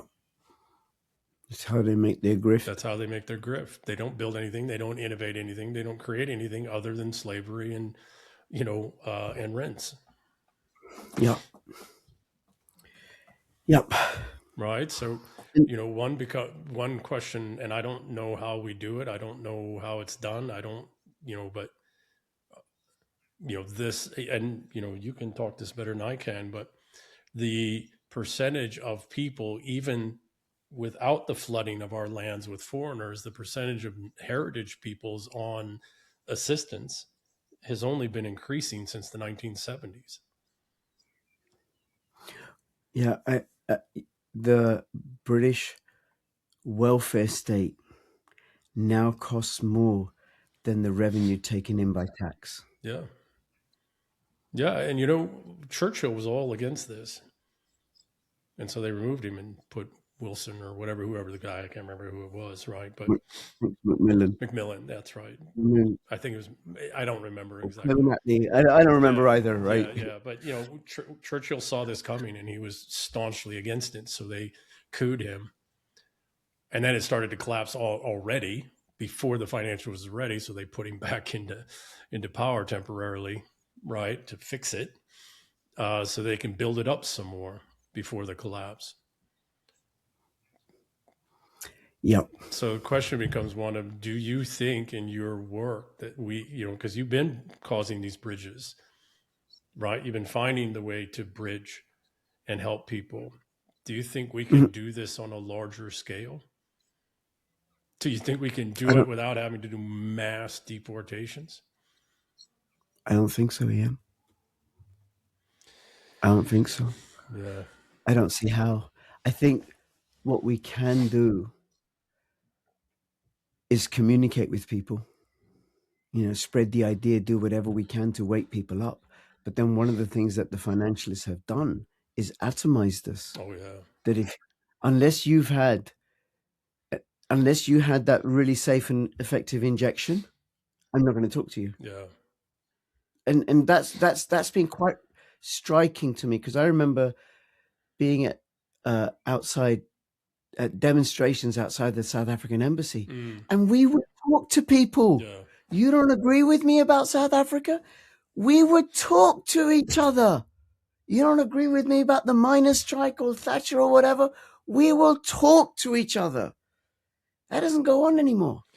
No, but the cancel culture atomizes us further. Well, so then even with my cousins and lefty friends or whatever who had the injection, who are left wing and stuff, listen, immigration builds the society and it's a net benefit and stuff. Now, wait a minute. What's happening now isn't immigration like before. The injections aren't like the vaccines like before, which my children didn't have either, by the way, just to make it clear. So I want to very much to this conversation, but one of the things we have to understand, and I've never been a lefty, I've never been a righty either. I'll see if I can work on you, Ian, but I don't think I'll do a very good job. No, Ian. The point is, I've drifted far right, white supremacist. No, I don't know how many. You stayed still, and the line moved underneath you, right? So give me 1 second. Sure. To understand how far back the deception goes, though, all we have to do is all of that remonstration you were doing against apartheid, how well has that turned out for South Africa? Who did Nelson Mandela actually turn out to work for? I haven't even looked at this, Ian. It's kind of like, I don't want to look at it. I have some heroes. Elvis is a hero of mine. Elvis Presley? Elvis Presley, stunningly handsome. What a voice. He married a 14-year-old. He was dating Priscilla when she was 14. I'm not going to look at it, right? Because I want to preserve. Yeah. He's passed away. His voice was great. And boy, was he stunning. Yeah. Right? And then Muhammad Ali. Oh my God. What a man. A hero of mine. I don't like boxing. But Muhammad Ali was something else. The man was an artist. And him, this straight African-American man talking about being pretty, the prettiest in the 60s. And he was something else. Yeah. Now, there may be something about who he was working for and his politics. I don't want to get into that. So I have this same sort of relationship to Nelson Mandela. Except for look at what's happening in South Africa and the slaughtering of Yeah, Boers and the kill the Boers, and then look at the people, look at the retaliations that happened right after the fall of the apartheid government. Look at what happened under Nelson Mandela. It's atrocious, absolutely it's atrocious, and it gets all white. yes. Now it's all coming out because it's impossible to hide anymore. But the point is that it is when we don't adhere to strong in-group, out-group norms, we are unbelievably easily deceived because I don't know. It is, and I've lived all over the world. I've studied languages. I've spoken other people's languages. I've spoken their languages with them in their own countries and their own communities. I've studied history of other, China in particular, Japan in particular. I'll never be Chinese or Japanese. I'll Mm. never truly understand those minds, even though I spent decades studying them, spoke the languages, all of it. There are people here in the south of the United States. There are people here in the southwest part of the United States. There's people on the east coast of the United States I barely understand. And they look like me. Right? So in order for me to be able to assure that I am not being deceived, I need to really understand and know what my in-group is.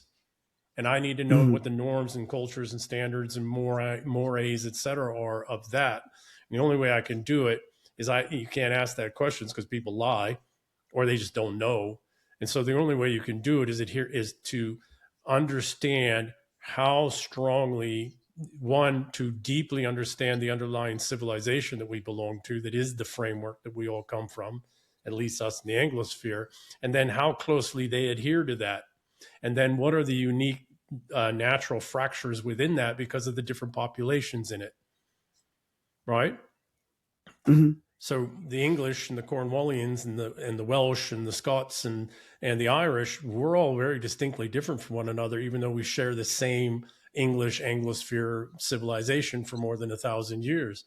But even in so I have no Well, one they had different languages. different languages, Cornish different cultures, people etc. with different languages. Yeah. So it's hard enough for me just in the core English speaking peoples to understand the mores and different cultures, the differences in the culture of the in group of the Irish, much less the fragmentation within the Irish themselves or within the Scots themselves, right? Lowlanders versus Highlanders, Northern versus, or Yep. the English, the the Londoners, the Midlanders, the Northern England, these are fundamentally different in groups within the same parent in group. Well, how the hell am I going to understand Pakistanis or Indians or Chinese or Nigerians or anybody else? Right? So, Yep. you know, more importantly, how the hell do I know I'm not being deceived or manipulated or used in some way, or that we're both not being deceived or manipulated or used in some way? Well, I've got to have a very clear distinction of what my in group is, and I need to really understand that to understand how we are deceived, what our strengths and weaknesses are, all those types of things. And then I have to look at a peer in group that's different than mine, and I have to look at them to see if they're doing that same kind of policing within their own community, because I can't do the policing. It's all I can do in my own damn community, my own family, for much less my own overall in group. Mm. So, you know, this admixing of peoples has been done on purpose. This breaking down of in group identifications and distinctions has been done on purpose. And it's all been done on purpose so that we can all be deceived. Yep. And we can all be turned against one another at will. And, the greatest atrocities in human history have always happened as the result of best intentions. Which have often been lies. There was no best intention in there at all, There was no except best for in intention our because, minds. Yeah.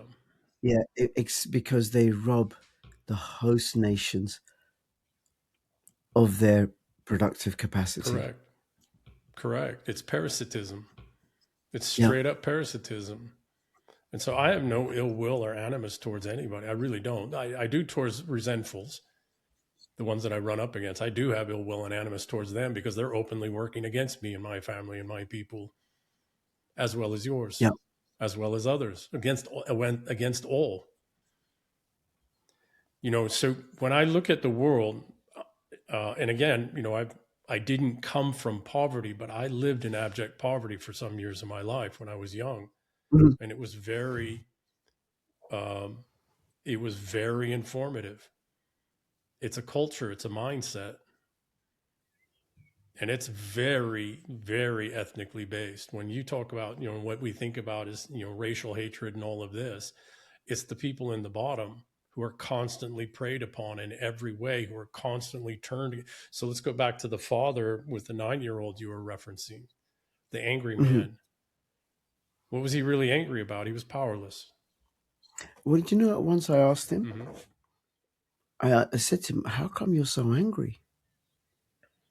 And he started talking about his childhood. His mum threw him out. Dad was an alcoholic and beat him. Stepdad was abusive to him, beat him as well. He ended up in foster care. Grew up in this poor town, got involved in crime, and foster care moved from one to another and stuff. Who knows, Yeah. right? Just a No horrible, horrible anchoring. childhood. Yeah. Yeah. Yeah, and he just burst into tears. And his fundamental relationships, the one with his parents, were damaged Yeah. and messed up. Yeah. And he'd done all sorts of anger management courses and mental, none of it worked. And he just burst into tears, right? When I asked him. And I just listened. Yeah. Just listened as he just told me about his life and stuff. And then I said to him, "Can I come close to you?" He said, "Yeah," through his tears. So I went up close to him and then I said, "Can I hold your hand?" And through his tears, he said, "Yes." And then I put my hand out and I held it in a sort of manly way Yeah. because I Yeah. didn't want him to Yeah. thump Yeah. me, right? Yeah. And I just held his hand and he cried. And after a few minutes, he said, "I don't know what happened there." And he sat down because I don't know, he hadn't had the opportunity to vent that and express that because normally he gets angry and people back off. Power.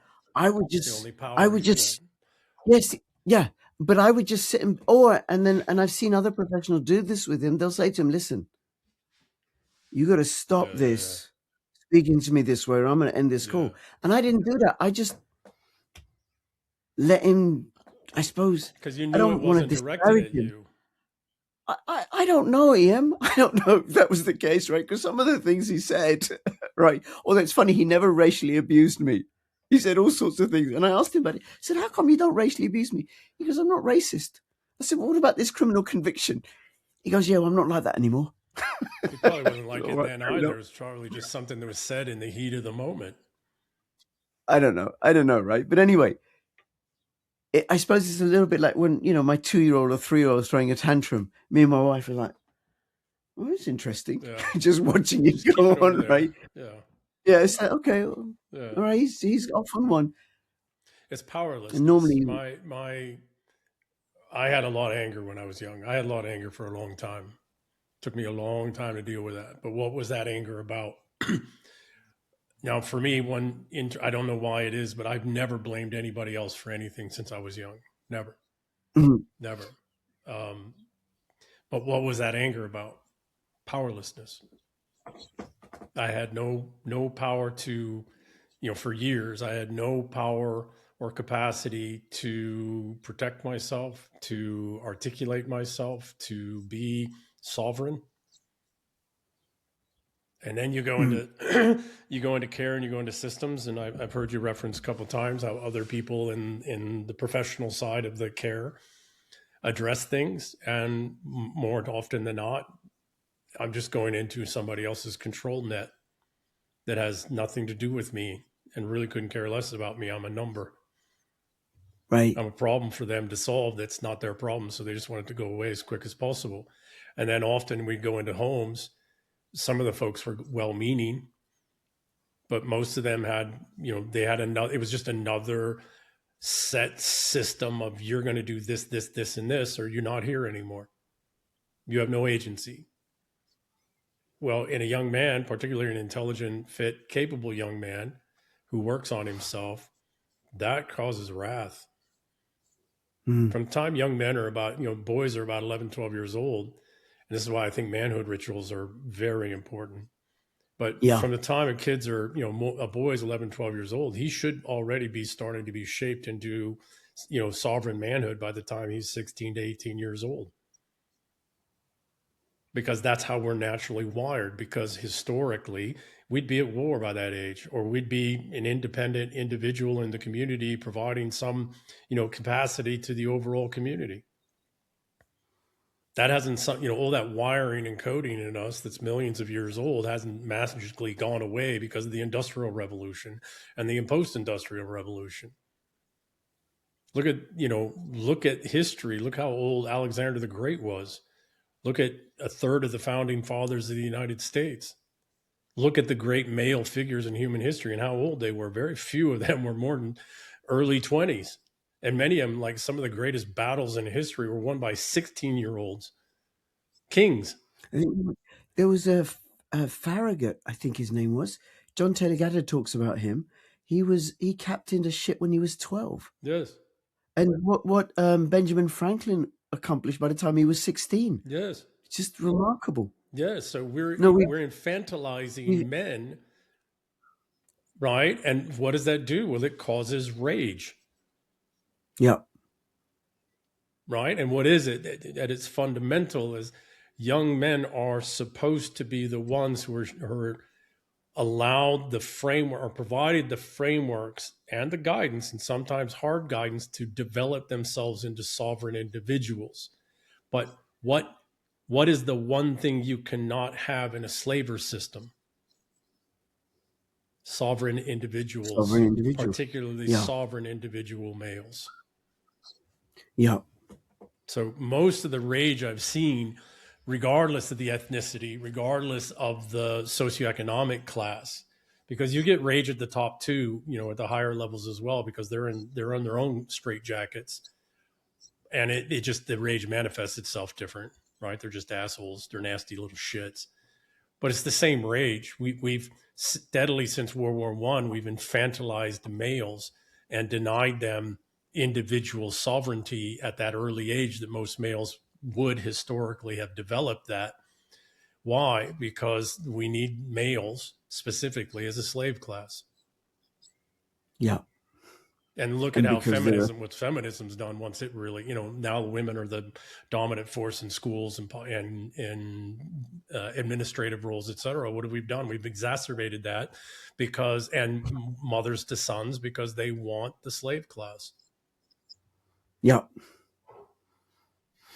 And said that masculinity is toxic and underneath that is the threat that masculinity is to the ruling order. Correct. Yeah. Now the crazy thing is that it was a whole lot of millions of young sovereign individual males who built the entire world that they're parasitically living off of. Right? Yeah. So slavers rarely understand how they're destroying themselves, right? The top level slavers, they understand, they keep playing, but it's all the mid and lower level slavers that don't understand, because they don't know how to build anything, they don't have to create anything. But a lot of the industry that you went into, and then my father went into as well, and then me from the inside, but I was a unique kid the whole time, so that was an abnormality. But my younger brother had nothing but rage, and then he went to drugs and violence and violent crime and ended up in prison, and then probably owed somebody, I don't know, he owed somebody a debt or crossed somebody, and he got shot in the head for it. How old was he? He wasn't yet 21. He was 17 when he went into maximum security prison for violent crime. And he got out about 4 years later, and he was dead within months, shot in the head. Wow. So, Ian, yeah, what you've accomplished and who you are, certainly in my encounters with you, which I don't know, go over a couple of years now, because you were coming on my old channel, we were having these conversations, is remarkable because it's not what happens to children coming out the care system. Yeah, And I remember you and I talked about this before, and one of the things you said that rescued you was books. You lost yeah, yourself in yeah, books. yeah. And you told me about your childhood and what happened and the stuff you had to deal with, but it's absolutely remarkable. And I'm saying this as an acknowledgement. So I don't know exactly how. Uh, so I've never really talked about these things, not because I'm hiding them or I've got some unresolved. I dealt with all that stuff decades ago, quite literally, right? But it's Mm, it's a matter of how do you, when I express some things or try to articulate some things, this rage, particularly on X, it's interesting. It's reduced down now that I've just started blocking certain things, mm, but it is interesting on YouTube comments, on X comments, etc. The anger that's coming from young men. It's extraordinary. The rage and wrath that's coming from young men. And for the most part, I realize it's not directed at me specifically. And it's not the thing that they're saying, the wrathful, nasty, shitty little thing that they're saying. It's not, I understand what's going on. Everybody that has shown up in the public space has turned out to betray them or turned out to be fake, turned out to be, mm, somebody's psyop or somebody's operation. And so an honest voice that comes in and says, hey, I've been down this pathway and is genuine and real and self-made, they don't know how to deal with that. And yeah. I'm sure you've run across that in your work, that trust, right? How the hell do we trust? How the hell does the younger generations trust older men who, when it was older men who somewhat participated in the creation of their world and their reality, but stood on the side and did nothing as it was being built out? Their total enslavement. How the hell could they trust us? Particularly if we're going into a time of conflict and we have to lead. How the hell are they going to trust us? And that's all been done on purpose, right? That's been done Mm, intentionally. And I don't have the answer, right? I'm writing books, I'm writing articles, I'm trying to work my way through it. Not how would we reach them? It's how do we stand, we older men who found our way through our own paths and our own ways, how do we stand present in today's world and let the young men rage because they need to, because you cannot have them bottle that up. It comes out in very horrible ways. And how do you stay present? And how do you, and I mean we, not you personally, right? But I mean, how do we, how mm, does one, how does one earn the trust of young men at a time when they need it the most and they are the least capable of it?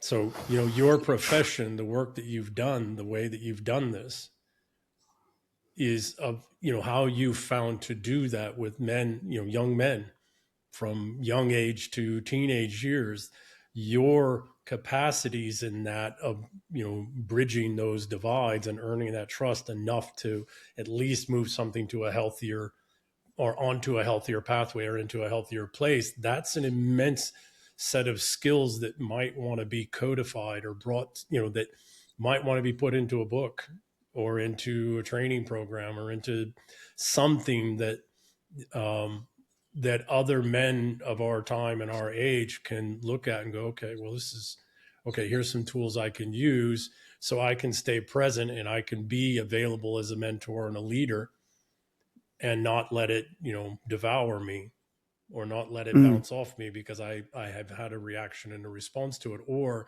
because I don't know how to deal with it. Yeah. I don't know. I think there's the band of brothers and groups like that. Then there's a return to traditional ways, where the rites of passage for men. When you said earlier about 11-year-olds doing rites of Yeah, passage, I thought about the peoples in South America with the bullet ants. Jesus Christ. You know about yeah, that one? yeah, yeah, Well, for people who don't know, these young men, I don't know how old they are, 13, 14 or whatever, they got to put their naked arms inside these tubes that have these bullet ants. They got to hold it there for 24 hours. They chant and meditate, and bullet ants have the worst bite of any yeah, insect in the world. yeah, It's like being shot by a bullet. yeah. Jeez. Well, and it's Of course, this. there are other rites of passage Well, for there's the men. scarification for different African tribes. There's the piercings Yep. in South and South American tribes and other elsewhere as well. There's endurance thing, so there's all kinds of rites of passage from, okay, now you're not a boy anymore, now you're a man, and now you got to earn your place in the world of man. These are things that are fundamentally essential for us, and they need to Yep. be physiological. They can't just be a piece of paper no, no, no, no, no. It has to be a biophysiological, neurological. I write about this in a Modern Knights guidebook. You have to go through a ordeal. It's a selection, just like special operations selection. That's literally where we take it from. Mm. Selection forces, if they're capable, if the individual is capable of it, selection, Navy SEAL, SAS, Green Berets, et cetera, all in their own little ways. Or Delta Force, or DevGru, et cetera. They force people through a neurological, biophysiological state change. It's not just you passed some smoker or an event. No, no, no. You went through a transformation. And Yeah. from on one side, you might have been a strong, capable boy, but on the other side, you passed and you've been selected, and you are now a man. And now you're going to have to go to the schoolhouse to develop that, and then you're going to have to go to a unit for a certain period of time and earn it. And now now you are welcomed in the brotherhood as a fully enfranchised man. That's not a thing you can do in the school, in some course program that can help you set the conditions. It's not a thing you can do in some meditative stance, trance or event, or some exams. No, no, no. You need to go through a selection event, a manhood ritual, and you need to pass that so that the men of the tribe, the men of the in group, go, okay, you have neurologically, biophysiologically, emotionally, psychologically gone through the crucible, and you'll come out the other side whole and intact. Okay, welcome to the brotherhood. Now it's time to get to work. We don't do that anymore. No. I mean, the Jews have bar mitzvah, but it's not that. Right. And there's other peoples that have some semblance of that, that's quinceanera for girls, and, et cetera, et cetera. But for men specifically, historically, even in us Anglo world, right, we used to do what's called fostering. It's where the foster care system comes out of, where we would send our sons off to somebody else from the ages of 7 to 12 to go learn and train under somebody else. And then they would go through some kind of a manhood ritual, depending on what the profession is they were in, et cetera, et cetera. But And, primarily it was and a it, war, right? yeah. And it's no accident that the financialists have removed that Correct, in modernity. correct. And Yeah. anything that might, sports, team sports and impact sports in particular were the last bastion of that, and they've been destroying that over the last 10 years, 20 years, right? Competitiveness. So that was the last bastion of that kind of, not yet a manhood, not really a manhood ritual, but as close as you can get short of it. Yeah. So, one of the things that, for that trust thing is that the men that are going to be the most trusted are going to be those that have gone through these kinds of manhood rituals and know how to get other young men all the way into their 30s and 40s, by the way, but to get other men through their own manhood ritual. It doesn't matter how old you are. You can go through that biophysiological, neurological change, that literal physical state change. Right. Well, I'm going to pass on the bullet ants. or the scarification, or I'm gonna pass on that, right? I've had the state change. I'm a father, right? yeah. Well, there's things like endurance events. There's things like multi-day Spartan events, and so there's a whole number of ways you can do it. But it's not just the event itself. It's also the months of preparation you do to be able to get into the physical, neurological, emotional state necessary for you to do that. Smoker of an event, and it's got to go over several days at least. Really, it needs to be several weeks. But you go through that smoker of an event, but it's really all the prep work you did to get there so that when you hit it and you're going through it and you make it, all these changes can happen and you're not broken on the other side, or you don't give up because you weren't physically or neurologically prepared for that amount of output, physical, Mm, mental, emotional output.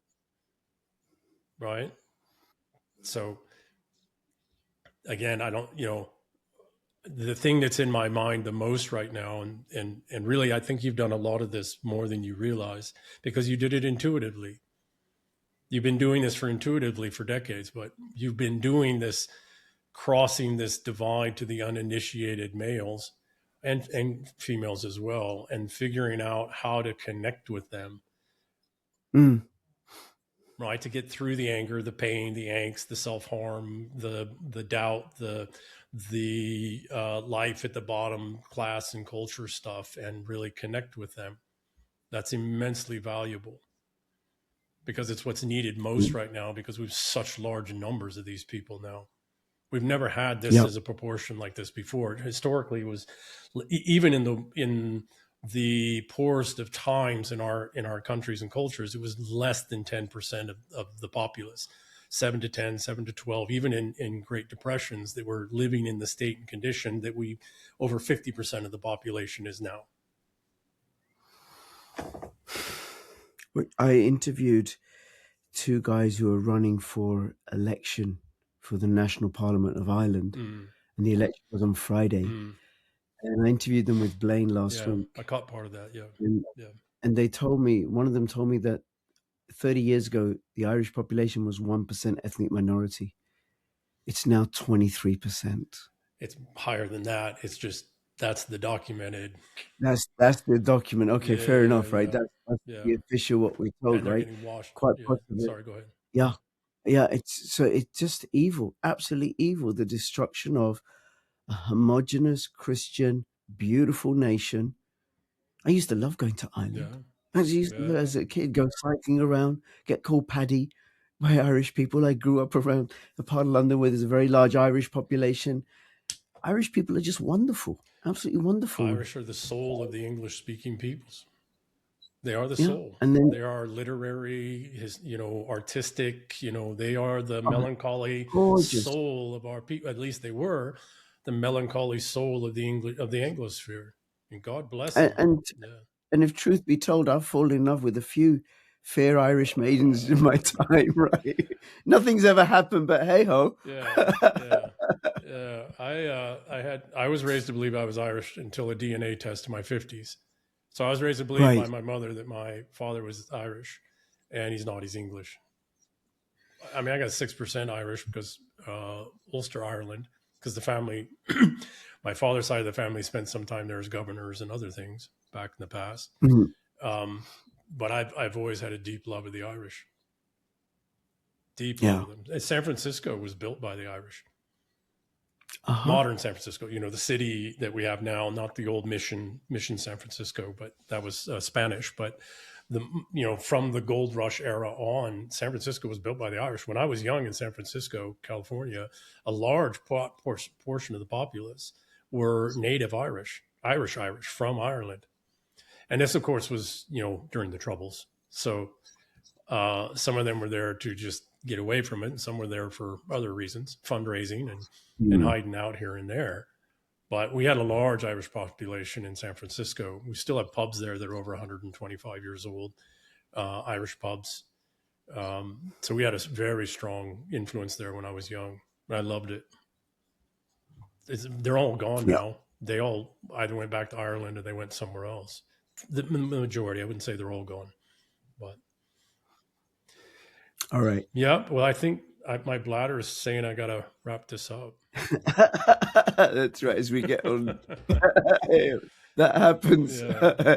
Ian, absolutely delightful talking Same, to you. Rich. Thank you, thank you, thank you, Yeah. thank you. I really appreciate it, and I'm grateful. I was thinking this before we started recording, right? That I'm grateful for our relationship. Yes. That you come on my channel, that you invited me on. Yeah. Really appreciate it. Thank you. You're a rather unique individual, Rich, and it's been my pleasure to meet you. Thank My you. great pleasure. Thank you. All right. Thank you. So All right. let the boss know that I'm grateful for you giving me 2.5 hours free. Oh, she was hanging out with my son. She's all Well, I right. meant the sun, actually. Okay. Yeah. All right, Rich. I'll talk to you later. All right. All right. Cheers. Take care.